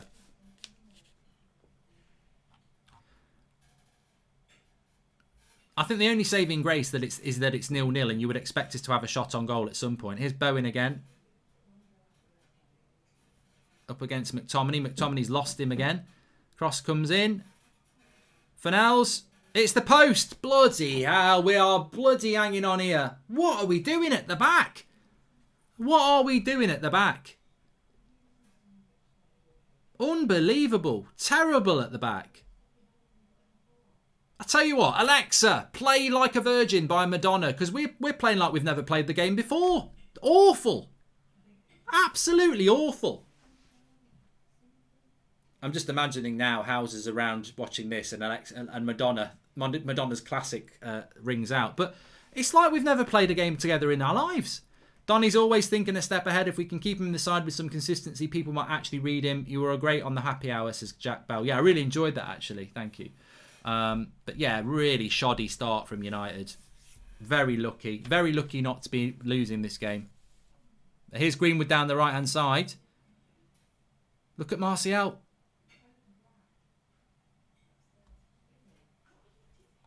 And there's a shot on goal, and it actually was from Pogba.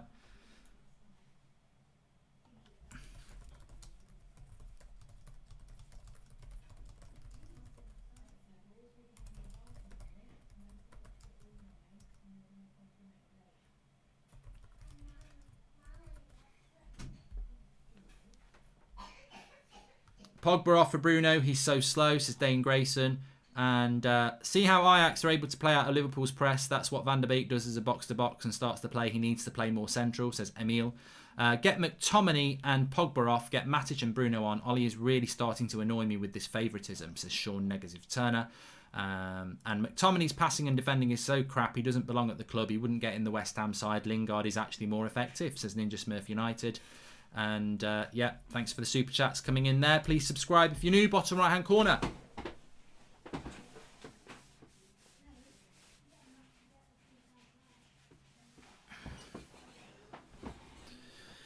Ten minutes to half time. West Ham should be 1-0 up. Header into the side netting. Shot against the post. Manchester United, very nothing. It's the back and McTominay failing us again, says Man with No Name. And they're going to be in down the right-hand side again here. Watch the back post. He's not on the back post again. Wan-Bissaka doesn't mark the back post. Like, he doesn't mark the back post every time. There is somebody there. And it's not even their left wing-back. It's Bowen. Look how he's sucked in again. He's playing like a bloody centre-back. He's like he wants to hold hands with Lindelof. It's ridiculous. He's never in the right position. It's so bloody frustrating with Wan-Bissaka. Watch it time and time again. You can predict it. Well, it's a corner here. Zonal marking again. That's becoming a joke with Aaron Wan-Bissaka. Every time a cross comes in, he's never marking the player. And they get a free shot or they get a free header. Cross coming in here from KA.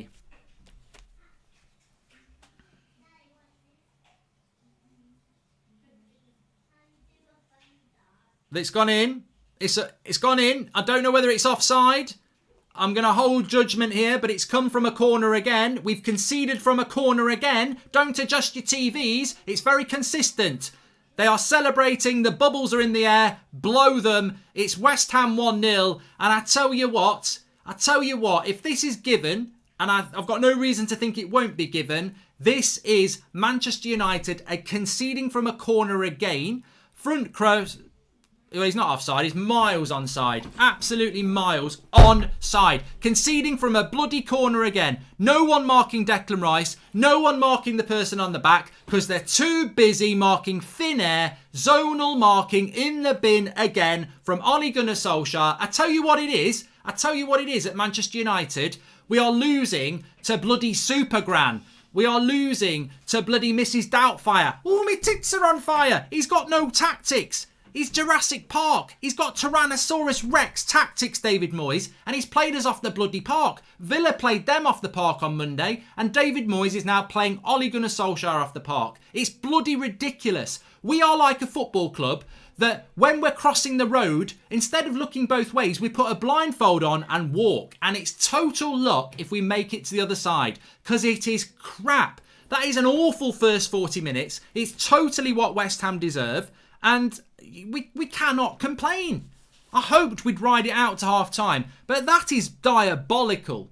That is absolutely diabolical from Manchester United, and it's only what West Ham deserve. Absolute joke.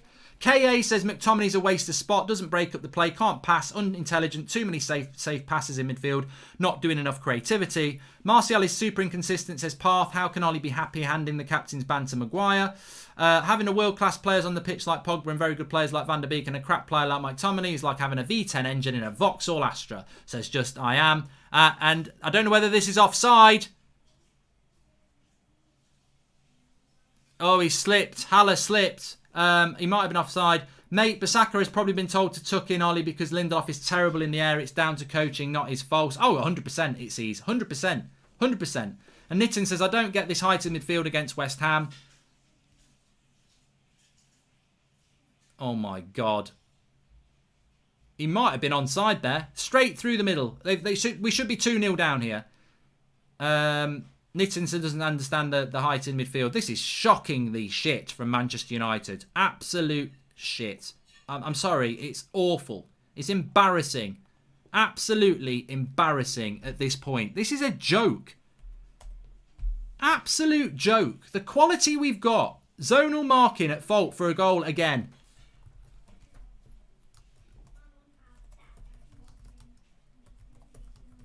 Second time in a week.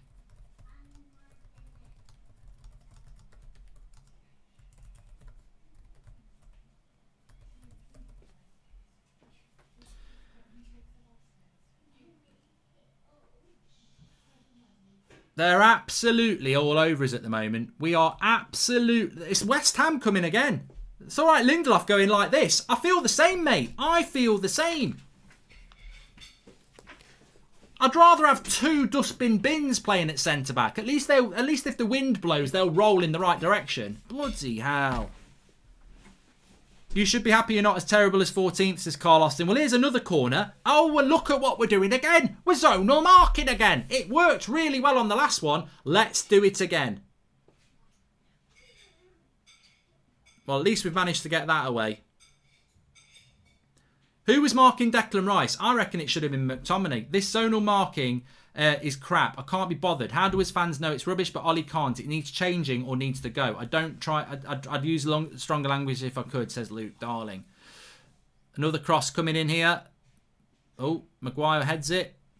Bloody hell. Pogba with the overhead kick in the box. Bit dangerous to do that. Bowen. Still in the box. West Ham are all over us here. Like flies round shit. And we're the shit. This is terrible. Selection shocking. Ollie's a joke. Doesn't manage this team. Coaching is YTS and Ollie must go now, says Ryan McGreevy. Mark, the only takeaway I want from this game is my Poch delivery to Old Trafford. Can we be in 2 years and still making the same mistakes? And Baloo says it's a good thing we both lose both these games. It's time for a change. Solskjaer needs to be sacked for his persistence with Maguire and Lindelof. Welcome to the Members Club, Mitch Thornton. And Ollie once again showing his incompetence. Terrible tactics on a corner leading to a goal. He never learns. The thing that annoys me, James, is that we could quite easily have found our way at half-time 0-0, made the changes and won the game. But we're conceding goals from bloody... it's pub tactics. It's so frustrating. I've been talking about zonal marking for about 18 months. Maguire. Martial. Oh, that was good. Unlucky. Good shot. Goes for a corner.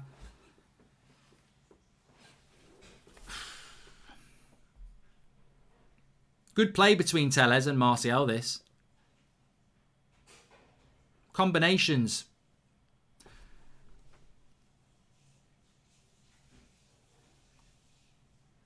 Tellez with the cross.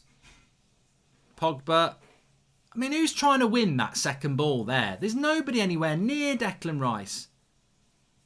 Oh dear. Oh dear. Oh dear. Van der Beek's running back, but Wan-Bissaka will get there. Well done. Wan-Bissaka makes this mistake, but the recovery pace is superb there.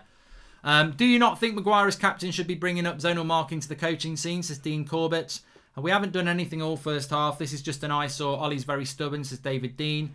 And how Scott McTominay hasn't been pulled off before half-time is ridiculous. Not a chance he gets in the West Ham team. Give the ball away every time, says Joseph Finch. The whole team needs to have given up. Harry needs to step up as captain or be stripped from the responsibility. Then maybe he become quality again, says Ollie Morton.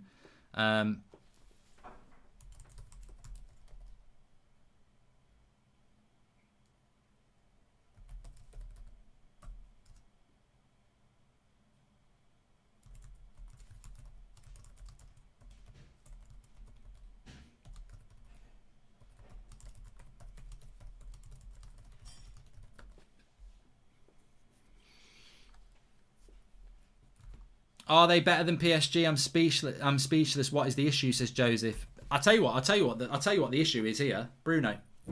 You now understand, if you didn't understand, how superb Bruno Fernandes is. People think, oh, Fernandes, this bullshit. That's even some United fans think it. They're fools. They're goddamn fools. This team is useless without Bruno Fernandes. You know, a week ago, everyone was saying, Cavani, best striker in Europe. Oh, what a bargain. He looks total crap today. Not because he is crap, but because he's got no bloody service. You know, Bruno Fernandes is the player. 100%. I need my onion bargee. I'm starving. Surprise, surprise, we're going to be relying on Bruno second half to up the tempo, says Josh D.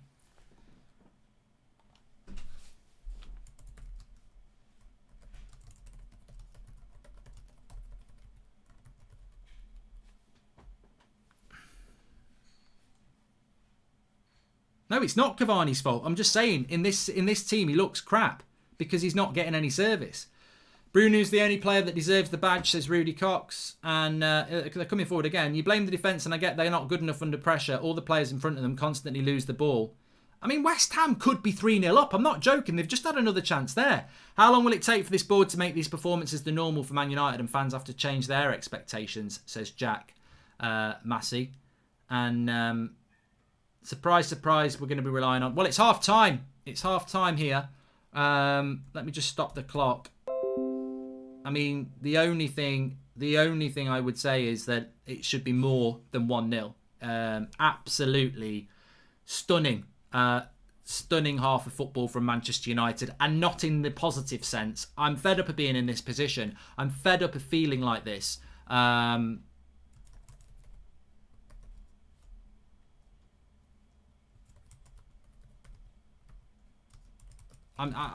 just... It's one of the most lacklustre performances I've seen from Manchester United in a long, long time. And I've seen a lot... Well, we've seen a lot of lacklustre performances from Manchester United in this last few years. They look like a team that's never played together. They are playing like a team that's never played together.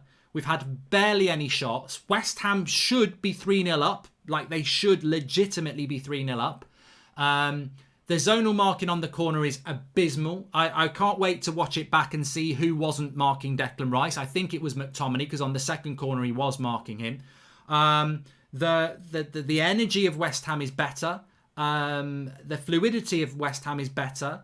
Bowen has had McTominay and Tellez on toast numerous times.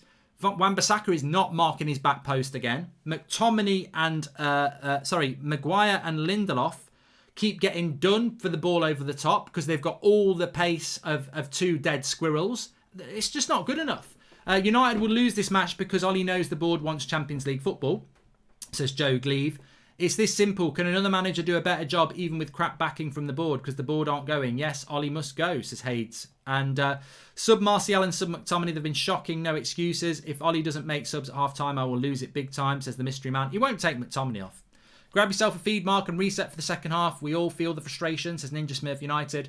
We've had to win every game by coming from behind. This is nothing new, says Rocks. And no leadership, laughably out of sync with each other. Zonal marking again. The lads look like they couldn't be arsed being there. Awful, says Jason McAvoy. I wonder if we are going to get to that point where the players just do start to give in, really. I wonder if we are going to get, in relation to this manager.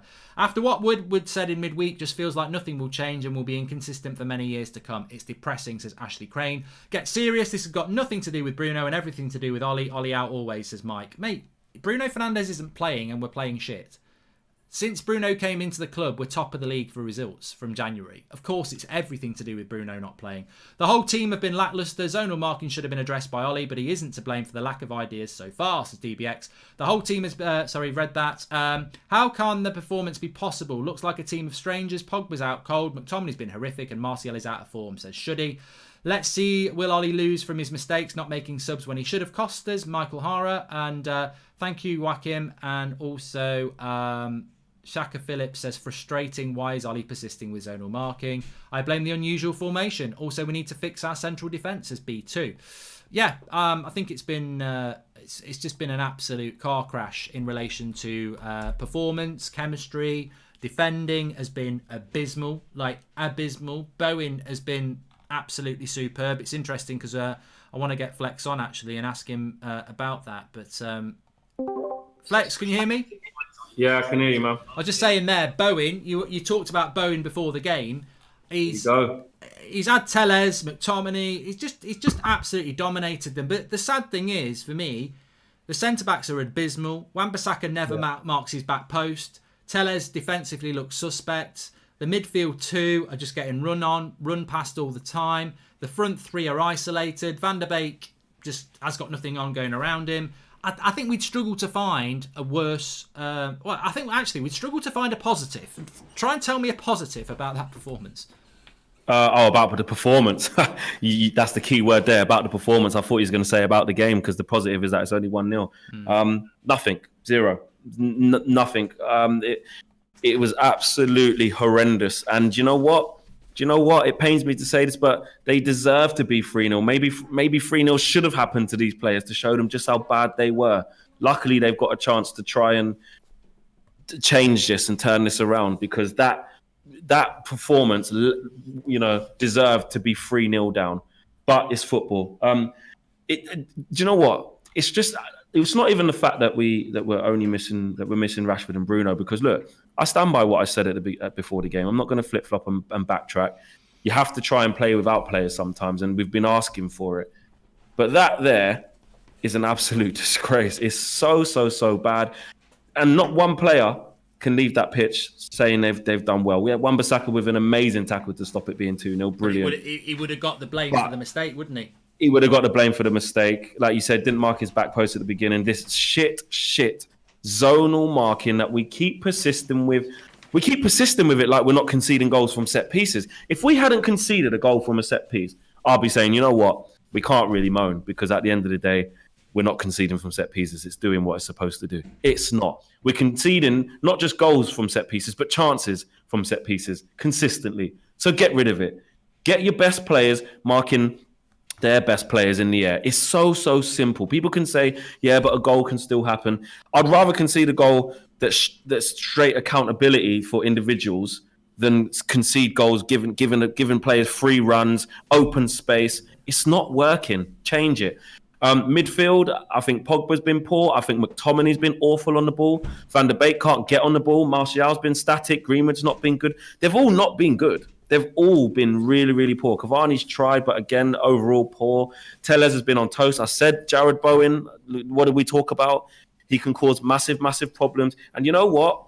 To fair play to West Ham, because I did say it's not going to be a game where they have most of the ball and they dominate us. And it has been. They've been brilliant. And you know what? We've only got ourselves to blame for a disgraceful performance like that. And we're lucky it's not more than 1-0. What I would say is that... yeah, we are sponsored by Just Eat. I'm going to have my snack in a minute, but I just need to talk first. What I would say is, I said it before the game, I want to see a great performance from that team. I was worried about the changes. I know it was only 3, but I was worried about the changes, the lack of Bruno, and yet again, unfortunately, we're very, very predictable that we don't have Bruno Fernandes playing, and we struggle. And there's a lot of people out there who will be going mad about tactics because, Ollie this, Ollie that. And I'm not saying they're wrong, but these are the same people who are saying Pogba's the man. Pogba and Van der Beek, they should play and not Bruno. And I mean, look, I feel sorry for what's happened with Van der Beek, because I think him and Cavani are very, very good players, but they can't get, you can't get blood out of a stone. And look, Scott McTominay gets run past all the time, and he's got the passing range of a bloody wheelbarrow. Like, what is the point? I think he's just playing because he's tall. And if we were to watch the goal back, and I just need to go and adjust my TV because I can't see it. I don't know whether you've got it on there, but are they showing the goal back yet, Flex? Hold on, let me just put it on there. Yeah, they are. Oh no, they're showing Haller running past at the minute. I don't know what's happened with my TV here. Let me just go and check it out. But talk us through the goals and what changes you'd make.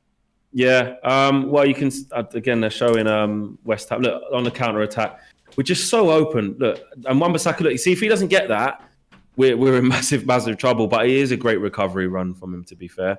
And the worst thing is that I do look at it and go, I'd just get Bruno and Rashford on. I really would. I really would. As bad as that sounds, with how bad we were in that first half, you're not left with anything else. And it isn't. But it isn't just that, because if those two come on and they don't move the ball quickly, if they don't play with any intensity, just the whole attitude has to change. You just look at Ollie's gormless look there. It looks like he doesn't know what to do, because he's looking at the players thinking, I can't believe you're playing this badly. But there's got to be a system in play and a style of play that protects against this. This is why you can't play football in moments. And we are a moments team, and we rely on individuals. And you know what? We said it. West Ham have got the back 5 there. They're just staying compact, staying organised, and just nicking it off us. Plus, we can't string 2 passes together. You know, I say that's not Ollie's fault.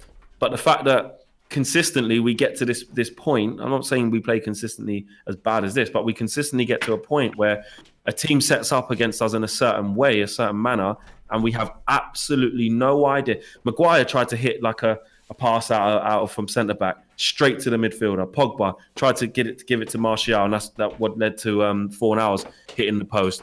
McTominay tried to hit a crossfield ball, diags straight to their player. All shocking decisions. So what it is they don't have a way of playing through it, because their banks are so tight in front of us, and they're just getting frustrated and trying to hit passes and balls that aren't on, and it's just coming straight back. I didn't see what happened with the first one. Let me just say, link in the video description. We're sponsored by Just Eat, so I'm just going to have my snack. I've ordered myself an Indian. Don't know what you lot are going to have, but I've got myself some lovely onion bhajis there. And I've also got lovely samosas as well, which I'll be dipping into. Link in the video description. Thank you very much to Just Eat. Flex, have you spoken about what changes you would make at half-time? Yes, I said I would get Martial and I would get Rashford and Bruno on, and I would do it. Pogba needs taken off. McTominay needs taken off all Pogba, because they've been that bad. There's so many candidates who could get subs, so it's not even a personal. I would probably take Greenwood off for Rashford, and I would take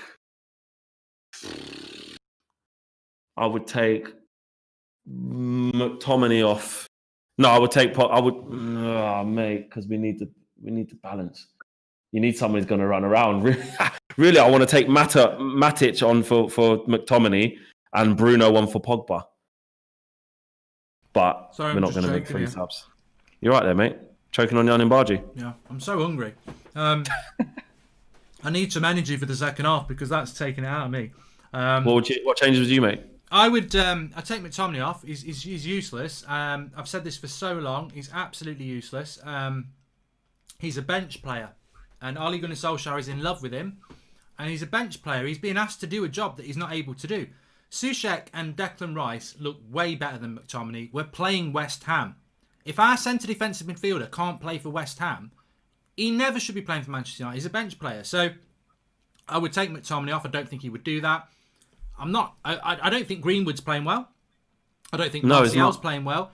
But I would keep Martial on because actually that combination between him and Telles was quite good towards the end of the half. Greenwood, I just don't know what's gone wrong with Greenwood. I really don't know. But he ain't ready to play at the moment for whatever reason. But what you got on the bench is Bruno. So you get Bruno off, you switch Van de Beek to the right, you take McTominay off for Matic, and you try and get back in that game for me. They're the two I would make. Yeah, it's been really bad. But how does it reflect on Ole Gunnar Solskjaer to you? How does this reflect to him? Not good, because that's what I mean. When a team sets up a certain way, that's what I was just saying as you was eating there. A team sets up a certain way, and then we don't know what to do. These aren't crap players who don't know how to string passes together. But the system suggests that we only play in moments or only play in patches, and we don't know what to do against organized teams. It's very, very evident that happens, and this is why when we beat Everton, when we beat West Brom, when we beat it was Istanbul, when we beat Southampton, even look at the manner that we played against Southampton, that could have been 3-0 at halftime. Just like this could have been 3-0 at halftime. When you do that, the proof's in the pudding. Whatever we do it's not sustainable. Gary Neville said it in commentary. This team just you think that you might be doing all right here, and you just go 3 steps backwards. So who's that on then? It has to be coaching. It has to be the manager. It has to be what's going on in the training field, or lack of what's going on in the training field. Let me just get that. Yeah, I agree. I think I'm almost at that point. I don't know about you. I'm almost at that point now where I'm like, I didn't even over rant about the goal. I was just like, I've said it before the corner again, like I did against Southampton, and I don't want to be right. I'm not a coach at that level, and I'm talking about zonal marking, and Rashford and Bruno are coming on. He's had to do it. Yeah, there you go. See, and that, you know what? And it taught. Look what we said at the beginning of the game. It's nice to try and see if we can play without these guys. And it is more than that. I'm not just going to make out like the only reason we were shit in that half was because those two weren't playing, because it was actually more than that. I think we need to not kid ourselves here and give those players an easy pass and say, oh, just because those two players weren't on, that we played that crap. And if we go on to play well, it won't be just because those two come on.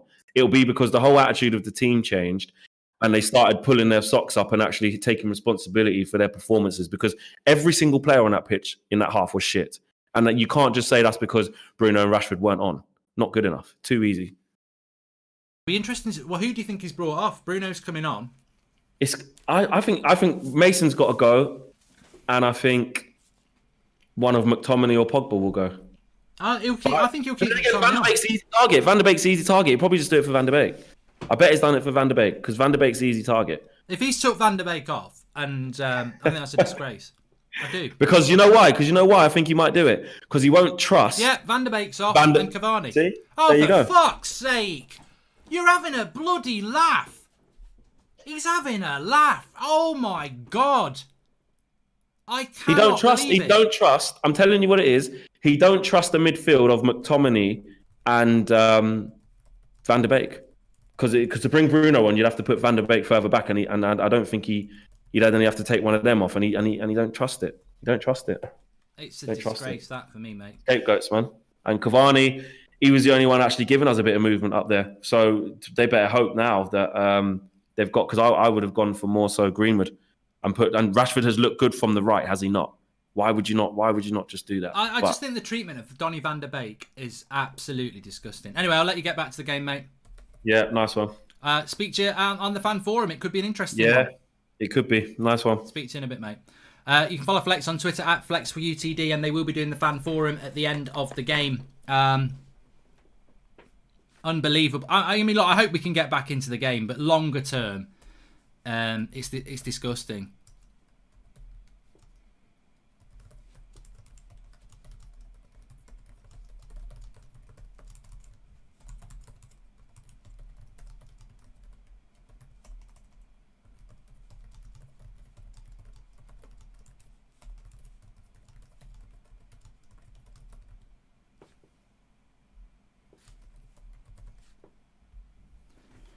Well, you know, I actually, you know, if you'd said to me, I would just never in a million years would I have picked those two players to come off, Donny van de Beek and Cavani. I mean, Greenwood and McTominay, yeah.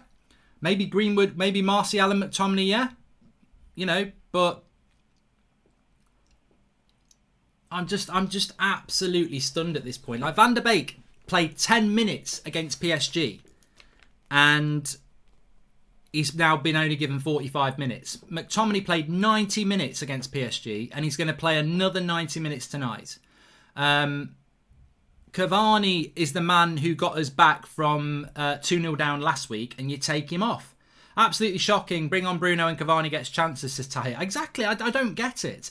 If this doesn't work, those subs are sackable. This is David Moyes, our worst ever manager, and he's making Ollie look like an absolute prat. Wow, we definitely needed Bruno on, but to take Van der Beek off, I'm stunned. I'm absolutely stunned. So the only two players making any runs in Cavani and Van der Beek get taken off. Should be Martial and Greenwood off. Get this PE teacher out, says Taj Singh. Thanks for the super chats, everybody. I mean, the game can change because you've got Rashford's pace. Of course it can. And you've got the creativity of Bruno, and I'm hopeful it can change. But, I mean,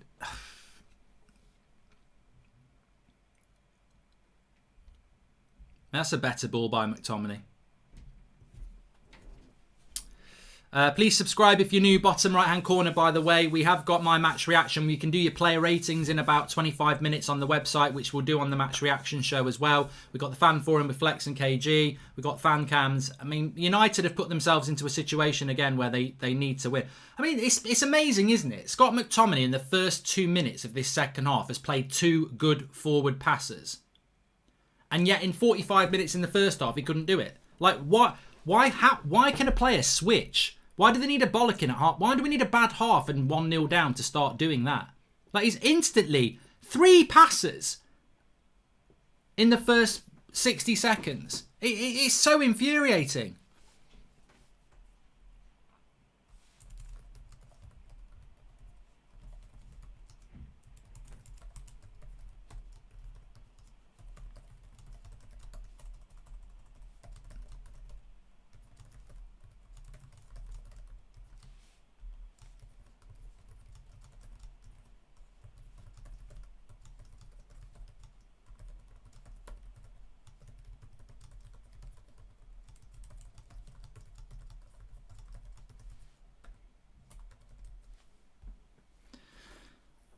Those subs are the end for me, Mark. I'm Ollie out, says Alan B.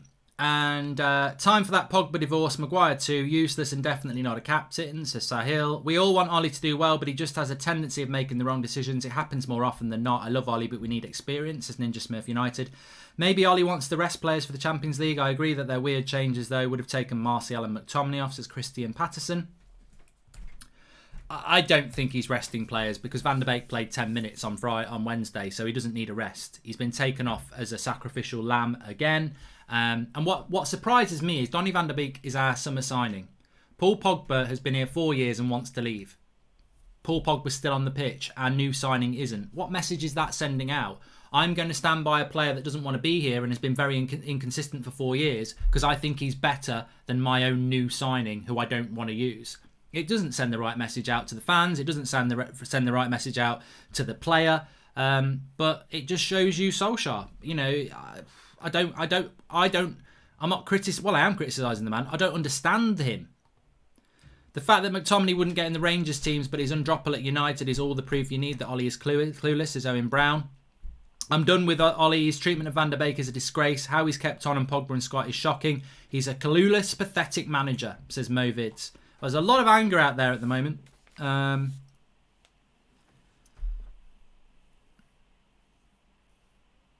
But 5 minutes gone and West Ham haven't really changed the way that they're playing. I mean, the hope is that they'll start to play a little bit deeper, in which case you'd think Cavani in the box would be useful.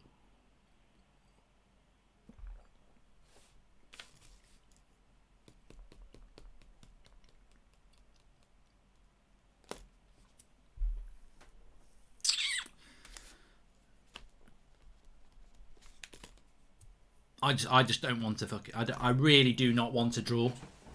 I know that sounds dodgy, but I can't, you know, draws are they just buy time. I don't want draws. I want win. And if we're not going to win, and if he's not the right man, I'd rather he bloody lose. I don't want any more draws.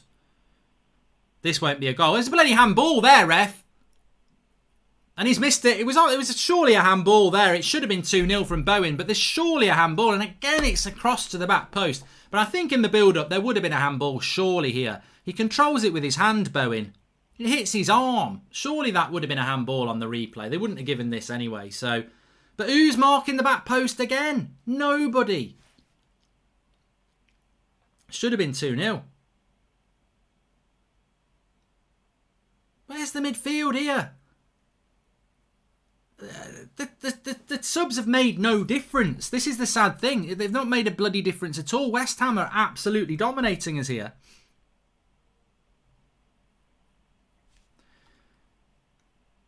Subs are like having a bad knee, then agreeing to trade it for a bad ankle and still going out for the run, thinking it will be okay, says David Red. And Mark, at the end of the day, a quality manager gets quality out of players. We may not have the best players, we don't, but we are constantly set up to fail by tactics and formations. Ollie is out of his depth, says Stu805. And Ollie doesn't have a clue about football. I want him gone. How has Pogba stayed on over Donny? I'm fuming. What a terrible performance, says Sean Negative Turner. Martial is absolutely awful, as well as McTominay, says Elvin. Here's Martial. Out to Pogba.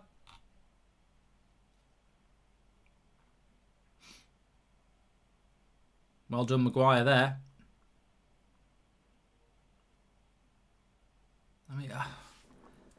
I mean, is Harry Maguire actually for real there? He's 35 yards out against Fabianski and he thinks he's playing Tranmere in the bloody cup. He thinks he's Bobby Charlton. He's had a bloody shot from 35 yards out. Are you absolutely having a laugh? Captain of the club.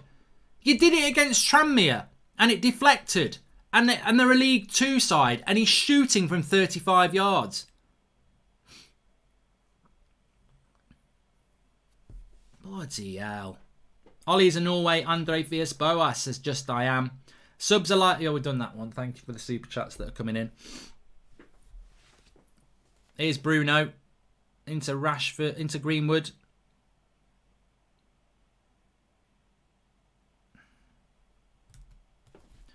I can see... I think we'll get a draw out of this. Ozzy says he's Ollie out. Welcome to the Members Club, AM Studios.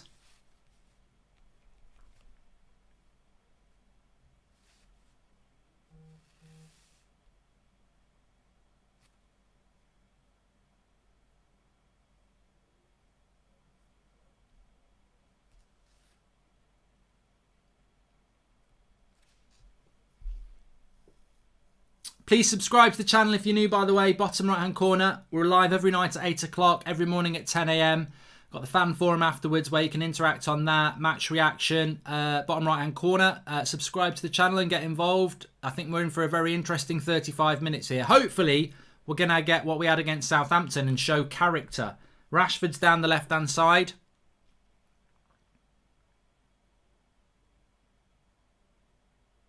Side netting from McTominay, who actually has played a bit better second half. My 5-year-old little girl keeps asking me why they took 2 players off who were playing well. Says it all, really, says Andrew Stewart. And it's going to be another game where we feel bad for our opposition. I'll take a loss over this. No draws anymore. We either win or lose. I know he's another Leicester player, but we should have got Mahrez, says Mark Holder.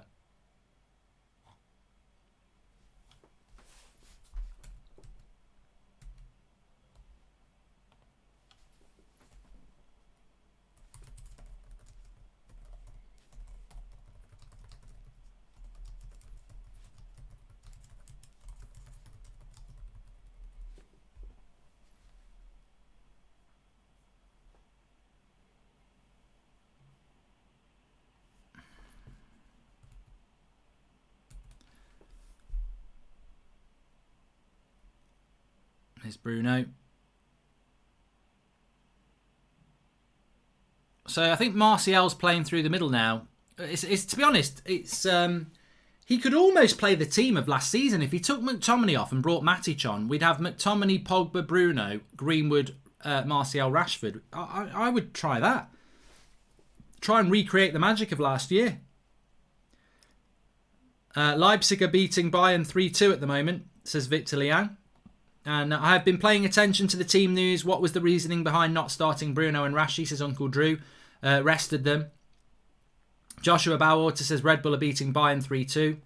And I would imagine those half-time subs have sent Ricky into meltdown, and to be honest, I'm with him. Shocking treatment of Donny. Win or lose, Ollie out, says Nick P. Enough is enough. I'm so fed up with these poor tactics and decisions. Ollie out now, I'm afraid, says Steve Metcalf. Yeah, but you must be very careful, because what if we win the game? You're going to have to not be Ollie out again, aren't you? I always wait for the 90th minute. Inside to expect to win every game now. I neither get angry when we lose or excited when we win, says Scotty Dog. And Martial is a lazy prat, says Viniac. Cavani and Van der Beek should have stayed on.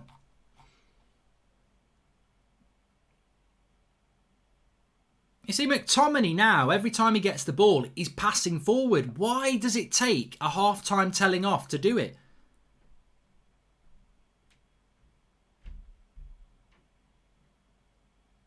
You see, that's good. McTominay into Bruno into Martial, and things start to happen. But he was offside anyway. But Tellez is getting exposed, says Nick Thomas. I think defensively he has done all game, to be honest with you. Shoddy defence and a left-sided attack ruins any chance of a sustained game plan or system. So Ollie is betting on individual moments of brilliance, and for that you'd bet more on Pogba than Van der Beek, says Azit. Martial looks like he might be injured. He's carrying his something. I'm not Ollie out, but he's doing a good job trying to change my mind, says Crib. Yeah, I think Martial might have pulled a groin here.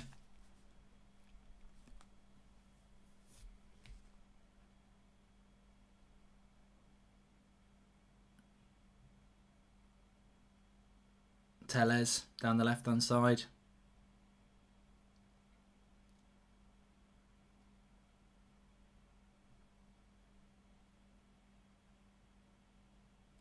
See, why didn't McTominay play that to Wan-Bissaka there instead of doing some shitty little turn to pass it back to Lindelof? We're trying to get back into the game. Wan-Bissaka's made the run for you. Just play the ball quick. He takes 3 touches to pass it backwards when it was in his path to play it forwards. I mean, I think he can do it. I just think he needs to get into that mindset of doing it.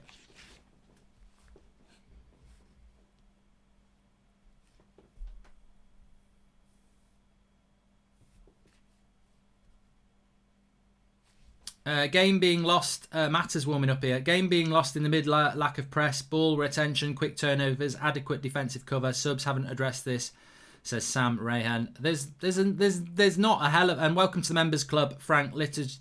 Thank you for joining. You get a badge next to your name. Thanks for supporting the channel. There's not been a massive improvement with the substitutes.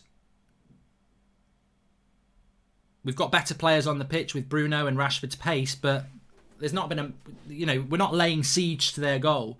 We can't give Lingard or Dan James a chance. They're not even on the bench, so it'll be Mata. All the time in the world to put that cross in. So he takes Cavani off and keeps on Martial, who's been shocking, and now Martial is injured, says the mystery man. Bruno to Rashford. Give it back to Bruno. Give it to Bruno. Lovely play. Side netting by Rashford. Good play. Well, Rashford to me is looking like our best attacking talent. Get the ball to Rashford. Get the ball to Rashford.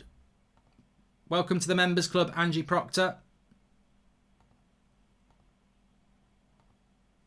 Do you think the fullbacks on the back post are coming in to flood the penalty spot rather than man marking just as they do on corners? Seems like coaching rather than player error, says Ninja Smurf United. And there's something going on. There's something going on in relation to that.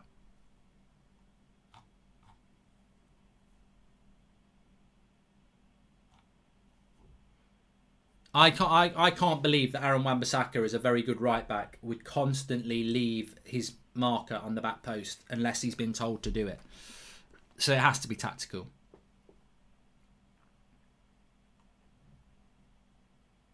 Paul Carrera says we're using our centre-backs as pivots instead of McTominay or Pogba. And welcome to the members club, Shane Webb. Thanks for joining, mate. Matters coming on. Well, Mata shouldn't be even on the bloody bench.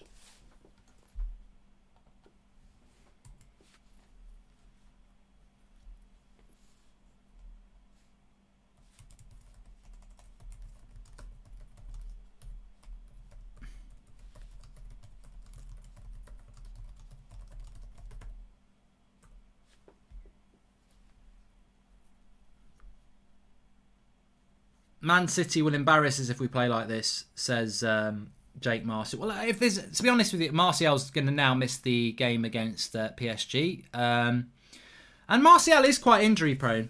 You know, I've said that before. So Mata comes on. We just can't control the midfield in any game we play, says Claire Rodriguez. And Martial's faking it. He wants a reason so no one blames him. It's his birthday. He doesn't want all the wrath coming his way. What a prat, says Vignat. I think that's a bit ridiculous, Vignat.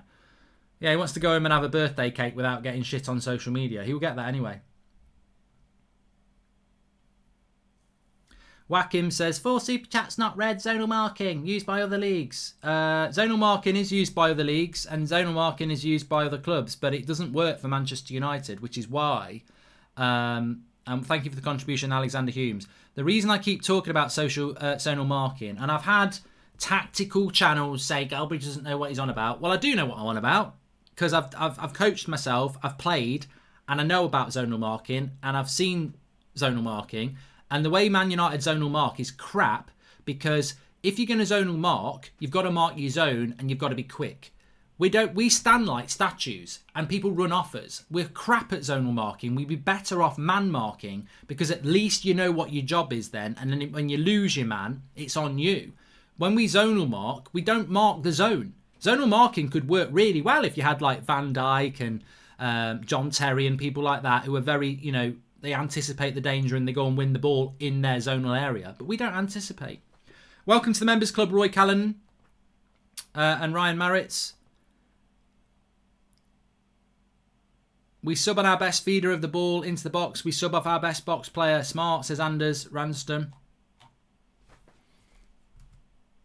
You might be pleasantly surprised. We might end up getting something out of this game, you know. I think people are moaning so much and he's done so much wrong. I reckon we'll end up getting a win.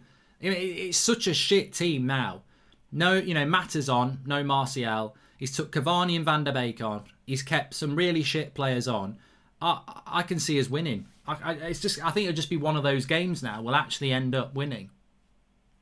I was watching your cooking videos on a couple of months ago and you inspired me to make cooking videos too. My channel is called Weekly Recipe, says Leo Howe. There you go. Feel sorry for Bruno carrying this team, says George Hubbard. Well, we've already had 20 minutes of this second half and I don't, you know, what have we really done?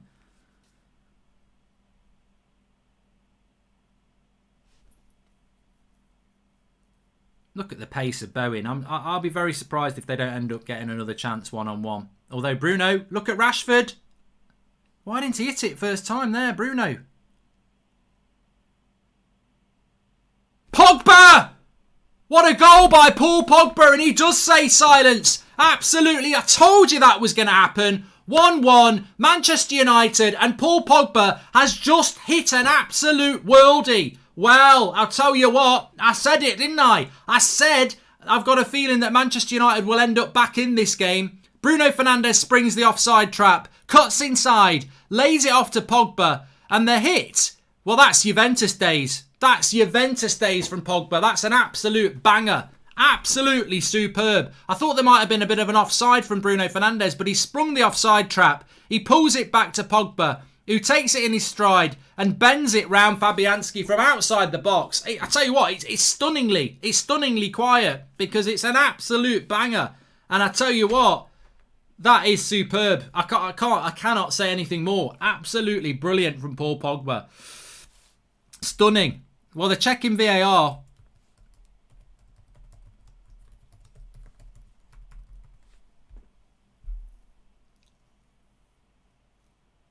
Possible ball out of play. For what?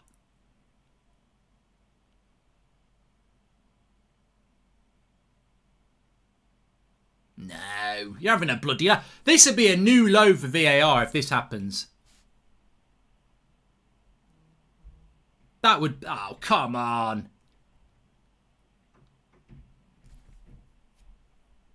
You can't do that.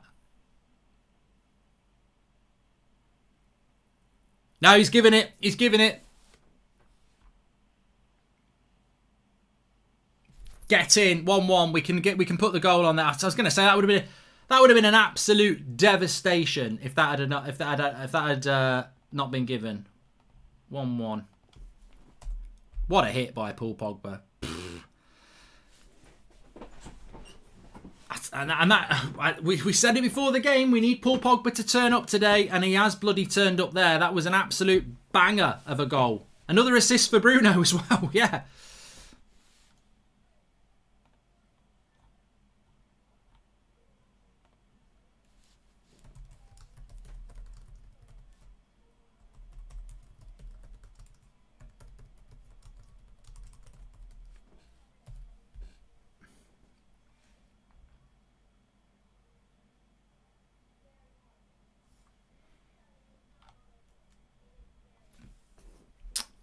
I did. What I was literally saying that 2 minutes before that. Be careful about saying Ollie out because the game isn't even over yet. And Jace Malice says, but it's still Pogba's fault we conceded. Was it Pogba's fault we conceded? But my telly went off at half time. I don't know what happened, but the goal that we conceded, somebody lost Declan Rice. I thought it was Scott McTominay. Pogba loves to play in a black and white kit, says Johan. Very much so. Oh, Greenwood! That's fantastic! That's absolutely fantastic! Alexa, place it down by James because Manchester United and Ole Gunnar Solskjaer have spun this game around. How are they keeping doing this in the second half? Shit in the first half. Brilliant in the second half. Mason Greenwood turns up with an absolute banger. David Moyes will be furious, but it's just instant. Man, it's amazing. It's a lovely ball by Bruno. Tellez's cross. Lovely. I mean, that is super. I'll tell you what. That's what Mason Greenwood can do. This is a brilliant flick by Bruno. A lovely cross by Tellez. But Mason Greenwood's first touch is delightful with his left foot. And it just opens up. It's the first touch from Greenwood. That's world class, that is. That is absolutely world class. Takes it on his left, spins, bang into the bottom corner. That is superb. And Manchester United lead 2-1. We've got to win this game. We've got to win this game. Keep it up. Still 20 minutes to go here. But an absolute brilliant goal by Mason Greenwood. And you know what it is?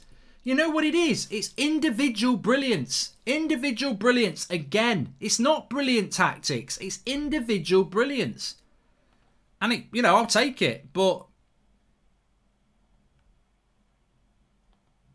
And now Rashford's in. West Ham have fallen apart.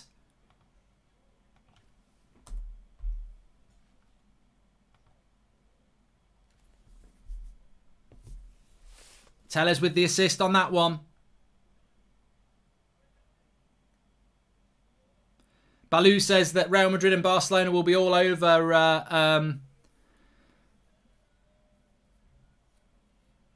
Bruno. Ruined my Saturday. Come on, West Ham, says Zane. Don't worry, your Sunday's going to be even worse, Arsenal fan. How long is Ollie going to keep getting away with poor tactics and awful decisions by individual players' brilliance? First Bruno, then Van der Beek, now Pogba, says Ryan FTW. Well, Cavani last week.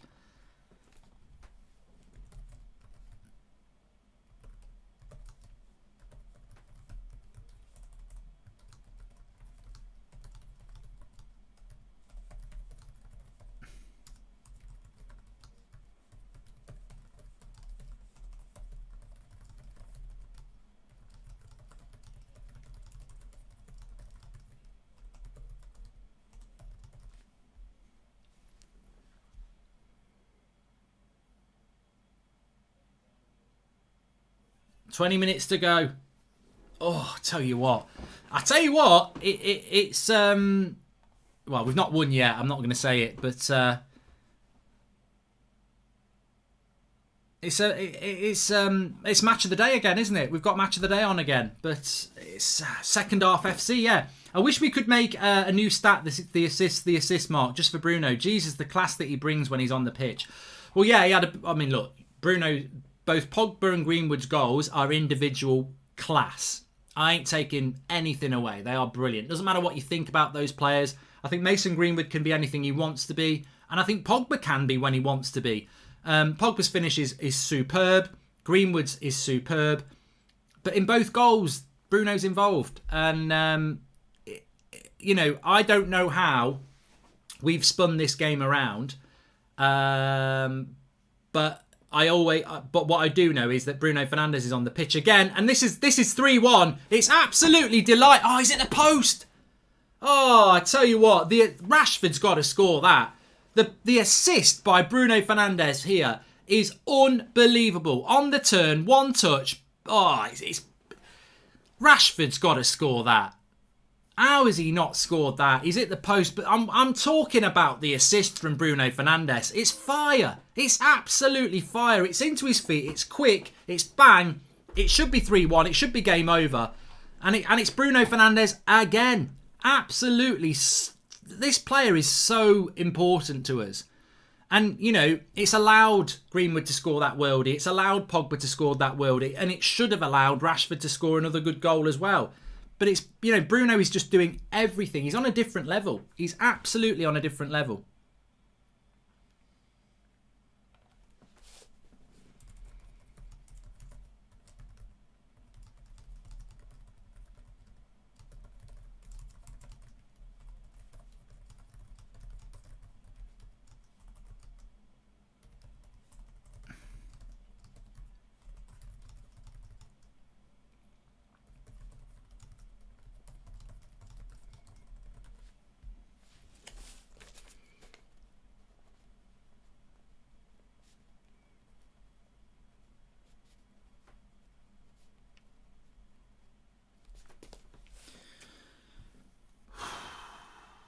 Come on.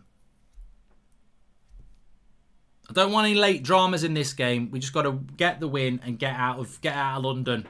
I can promise you it's the manager, it's not the manager, it's only the players, says Whackim. And yet Bruno gives the ball away a lot. Oh, we don't need him, says KA.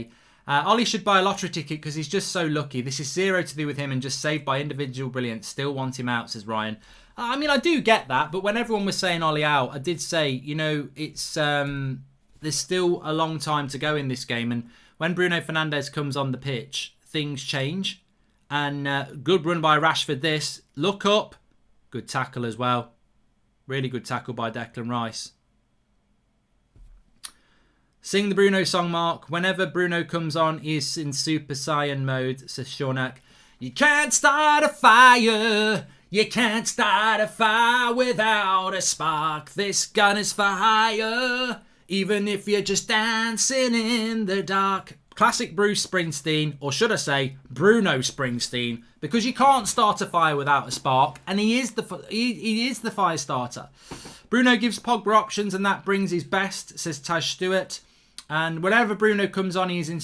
We've done that. The delay between half-time and United playing well tells me it's the players rallying, not tactics or coaching. Best coach in the team is Bruno, not Ollie, says Led Zapaldo. And West Ham should have killed this off in the first half. Their fans must be so frustrated, says Ubermel. Hey, you know what?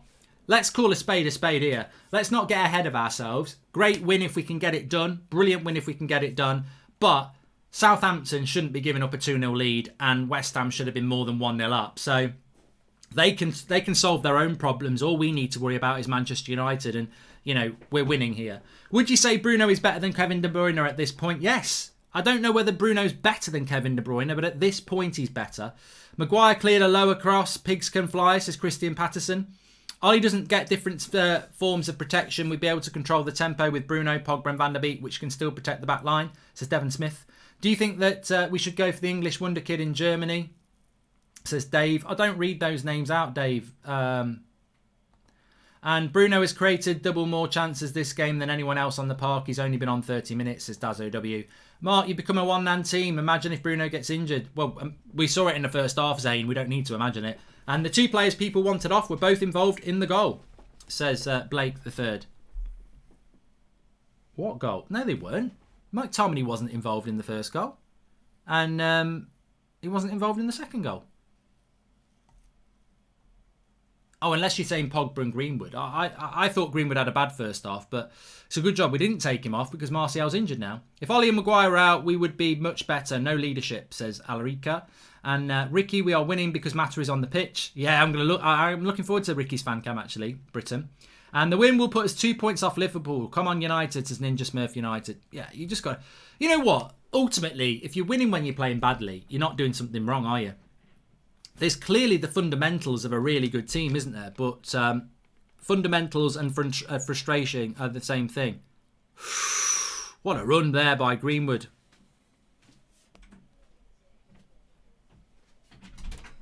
And he's come alive down the middle, isn't he?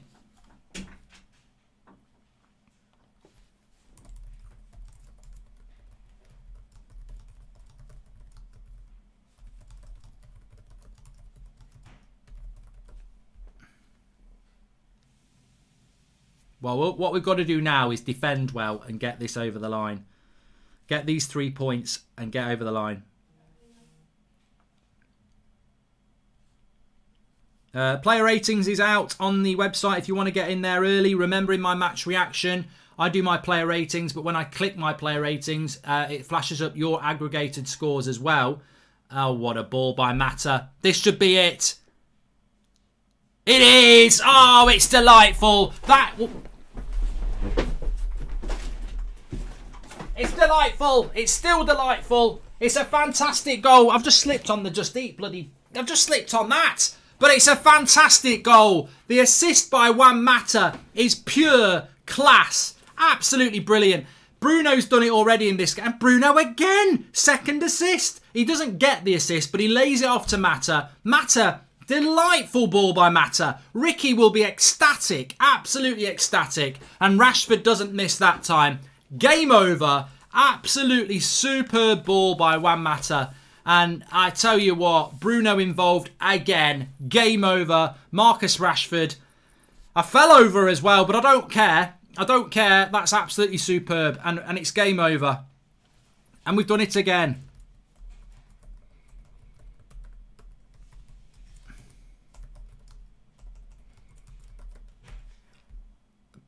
But I do also agree that I totally understand the frustration.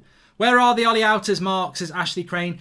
You know what? I want to do that, but then I actually do agree with the frustration of people. Because how much is this down to just being totally reliant on one player? You know, if you've got tactics, we should be doing this in the first half. And he's got to take a long, hard look at himself and stop bigging himself up and going, yeah, I've done it. Because you're not doing it. You're not doing it. You're doing it half a game. And you need to, what went wrong in the first half? And why has it gone right in the second half? And I don't necessarily have the answer to that. Fullbridge, Slipbridge, says Paul Not Nice. And this game just shows who have been for years. First half losing with above average players but bad coaching. Second with the right players we can win, says Mickey Rain. Well, I think the important thing is that and look, the player ratings is going to be very, very interesting. TheUnitedStand.com. I'll pop the link in the video description for you now. Mark every player out of 10, 6 being average. Put a star next to your man of the match and then submit your scores. You can give Ollie a score as well. And we'll go through that in the match reaction show. When I give my player ratings, it will then aggregate all of yours. So please, please, please do as many votes as you can. As many of you vote as you can. Let me just drop it in. Player ratings.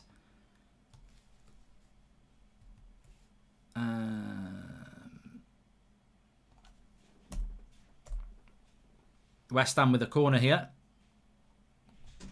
I mean, West Ham have just fell apart second half. I thought first half they made us look terrible. They should have been 3-0 up. Second half they could be, they're 3-0 down. Good shot there onto the bar from, I think it was Lanzini, was it? No, it was Ben Rama. Yeah, links in the video description. Second paragraph. Go and mark every player out of 10, 6 being average. Put a star next to your man of the match and then submit your score, and then that will go into the pot for the aggregated scores in our match reaction show. But yeah, I mean, it's been a funny old game. But the big thing is, and I said 3-1. I said 3-1. I said 3-1. I've really hurt my knee. Please subscribe to the channel if you're new, by the way. Bottom right hand corner. This is the sort of stuff we do on the watch alongs. Fall over and make a prat of yourself. But what a game. Second Premier League game in a week where it's been, look, match of the day is going to be good again, isn't it? Terrible first half. Delightful second half. But yeah, delighted with the score. But in truth, West Ham should have been out of sight, says Faze Ahmed. There's a lot to talk about in the match reaction. And I don't think we should get ourselves... I mean, do you think Man City will give us a second chance? But Let's take a second and think about this for the ones that are saying where we are all Ollie outers. I'm still Ollie out. Martial was injury. That's why Mason went to the number 9 role, not because of Ollie. And buzzing we're going to win, but I dread what this means for Donny's game time, says Joshua Bowwater. Good point. Ollie identified Van der Beek and Cavani as the issues in the first half and remedied it. We may not have seen it or agreed he did, and it's paid off. Ash G, I think that is absolute nonsense. I'm sorry. Cavani and Van der Beek were not some tactical genius move by Ole Gunnar Solskjaer. What happened is he brought Bruno Fernandes on the pitch. That's what happened. He could have took Pogba and McTominay off and put Van der Beek deep and played Matic, and Bruno would have played, and we still would have won. Like, it's nothing to do with some tactical genius that none of us saw that he saw. He's not a tactical genius. He's a decent coach, but he ain't that good. He hasn't spotted something the whole world hasn't seen and gone and changed it, and that's worked. His subs works, fair play, but it's individual brilliance. I'm buzzing we're winning, but Ollie won't trust Van der Beek after this. What a shame, says Kit Erland. I'm glad we're winning, but if Martial hit the post, the hate wouldn't stop. Support our players, says Draco. 5 away games this season, 5 comebacks, says Runic. And how is Ollie the problem for the first half? The players looked absolutely disgusting. Well, no, Steve, I think you make a good point. But why are the players performing like that in the first half? That's all I would say. Why are we performing like that? Why? The game should have been over. Ollie would be under huge pressure. The game should be over in the first half. And we have an opportunity to come back in the second half. And God, did we deserve it. And God, have we come back. But it could have been 2 or 3-0 in the first half. I think everybody knows that. But as I said, I didn't want this game to be a draw. Certainly didn't want it to be a loss. So I'm very, very glad that we've turned it into something, which is a win. And it's a 3-1 win at the moment. So yeah, you can't have any complaints when Manchester United win games. And look, the thing is, I've learnt my lesson. I have been that person under Mourinho who at half time says, "Get him out, he's shit," and then we go and win. So I always wait till the 90th minute before I assess things. And there's a lot of things I'm not happy about this game. But ultimately, a 3-1 win is certainly something that I am very happy about. So there's a lot to digest with Manchester United at the moment. But we've won. We've won this game, haven't we? Can you turn that down, please? Bloody hell. Sorry about that. There's another corner here for West Ham. But West Ham won't get back into this now. They've been the bubble's been popped. They can blow as many as they like, but we'll just keep sticking pins in them. Cross comes in. Maguire wins that one. See, everything we do is suddenly working well now. We're actually defending well from corners.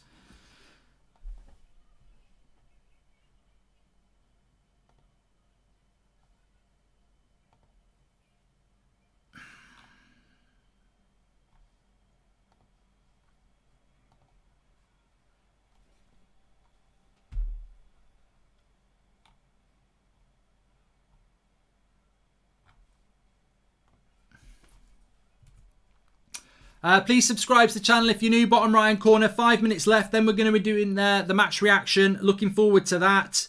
Bottom right hand corner to subscribe. I haven't updated the score and it's 3-1. I've just had a message from Drawty telling me off. I don't know. It's been a long time updating that. Sorry. Change the score, says Jamie Stubbs. Sorry everybody. Mark, why don't you get a chair like the one behind the one you're sitting on? Will be better for your back. Let's go United, says Chev Gez. Thanks for thinking about my back. Of course, it doesn't look like Bruno's going to break his record of scoring 5 in a row. Flex said 3-1. No, he didn't. He said 2-1. Yazza said, listen, this is Fergie each. During Fergie era, we won games we should have lost, hence Fergie time. Henderson just showed David De Gea how to save those free kicks. Mate, Baloo. The free kick was on the side of the goal that Dean Henderson was marking. It was a good save, but it was nothing like the one last week. And do you think the way the players played in the first half was influenced by Pogba's casual way of carrying himself while playing, says Mihir. Don't know why I'm paying to say this when Ricky will say it for free later, but Mata made a big difference. 15 minutes after half-time was still crap, says Martin Richards.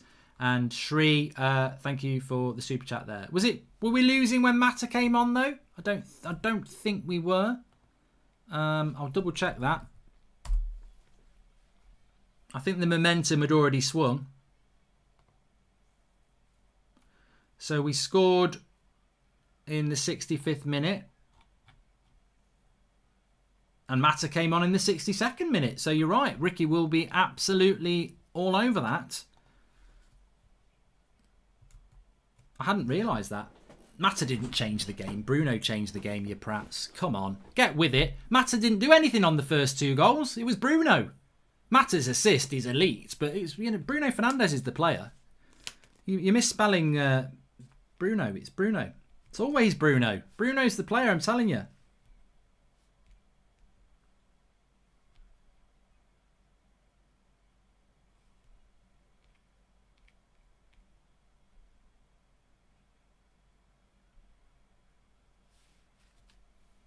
I'm just watching me fall off the chair here. Your aggregated scores as well. Oh, what a ball by Mata. This should be it. It is. Oh, it's delightful. It's delightful. It's still delightful. It's a fantastic goal. I've just slipped on the Just Eat bloody... I've just slipped on that. But it's a fantastic goal. The assist by Juan Mata.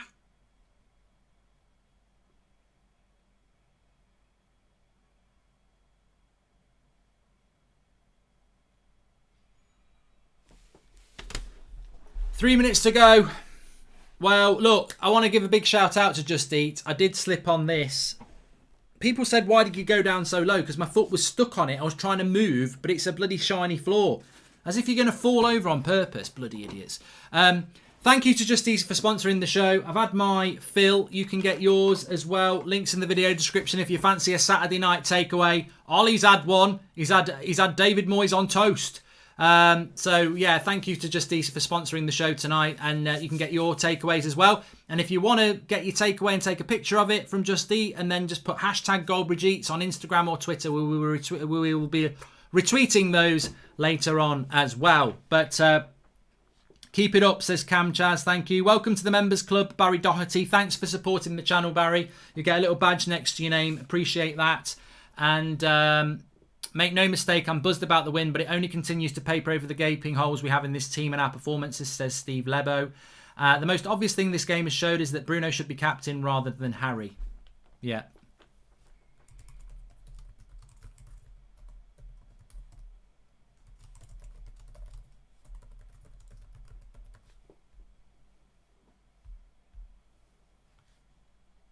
Yeah. Please do do the player ratings. The link's in the second paragraph, or you can just go to unitedstand.com. Mark every player out of 10. 6 is average, so 5 below average, 8 brilliant. Ollie's on there as well.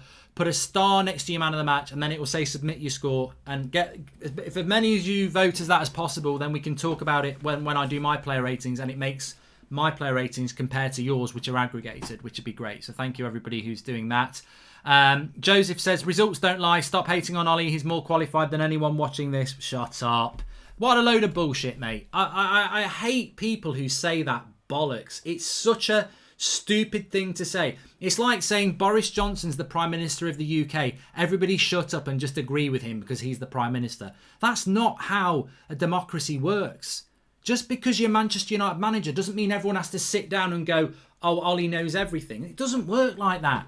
If you want it to work like that, that's fine. But no one else has to agree with you.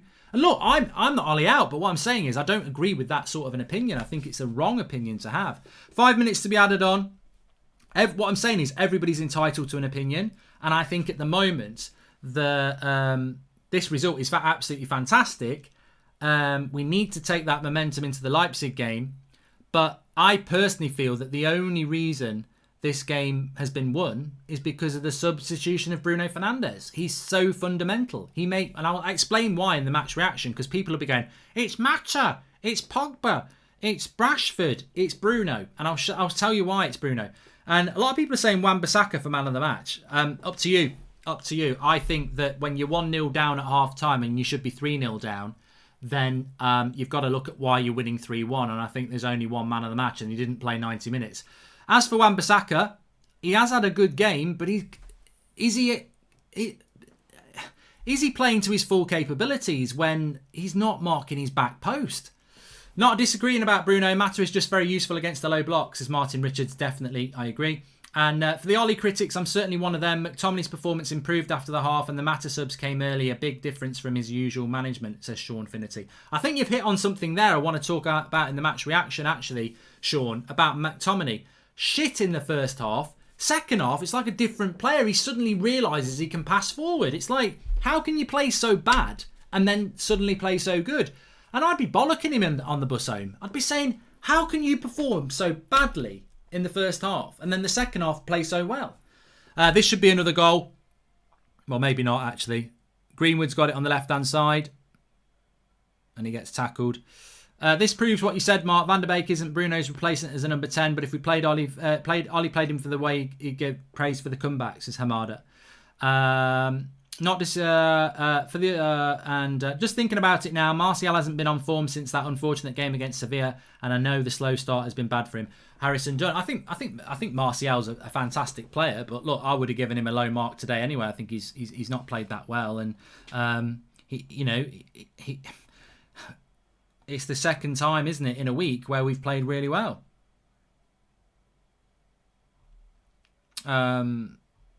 Without him. So he's probably looking at, how do you do the ratings, says Orbs. Just go to theunitedstand.com or go to the second paragraph, link in the video description there. It's an interesting one with Anthony Martial because he's just not playing well at the moment. And, a spell on the bench is probably going to be the way to go. But it won't be a spell on the bench, will it? Because it will be a spell on the injury table, which is disappointing. But, what are you going to do?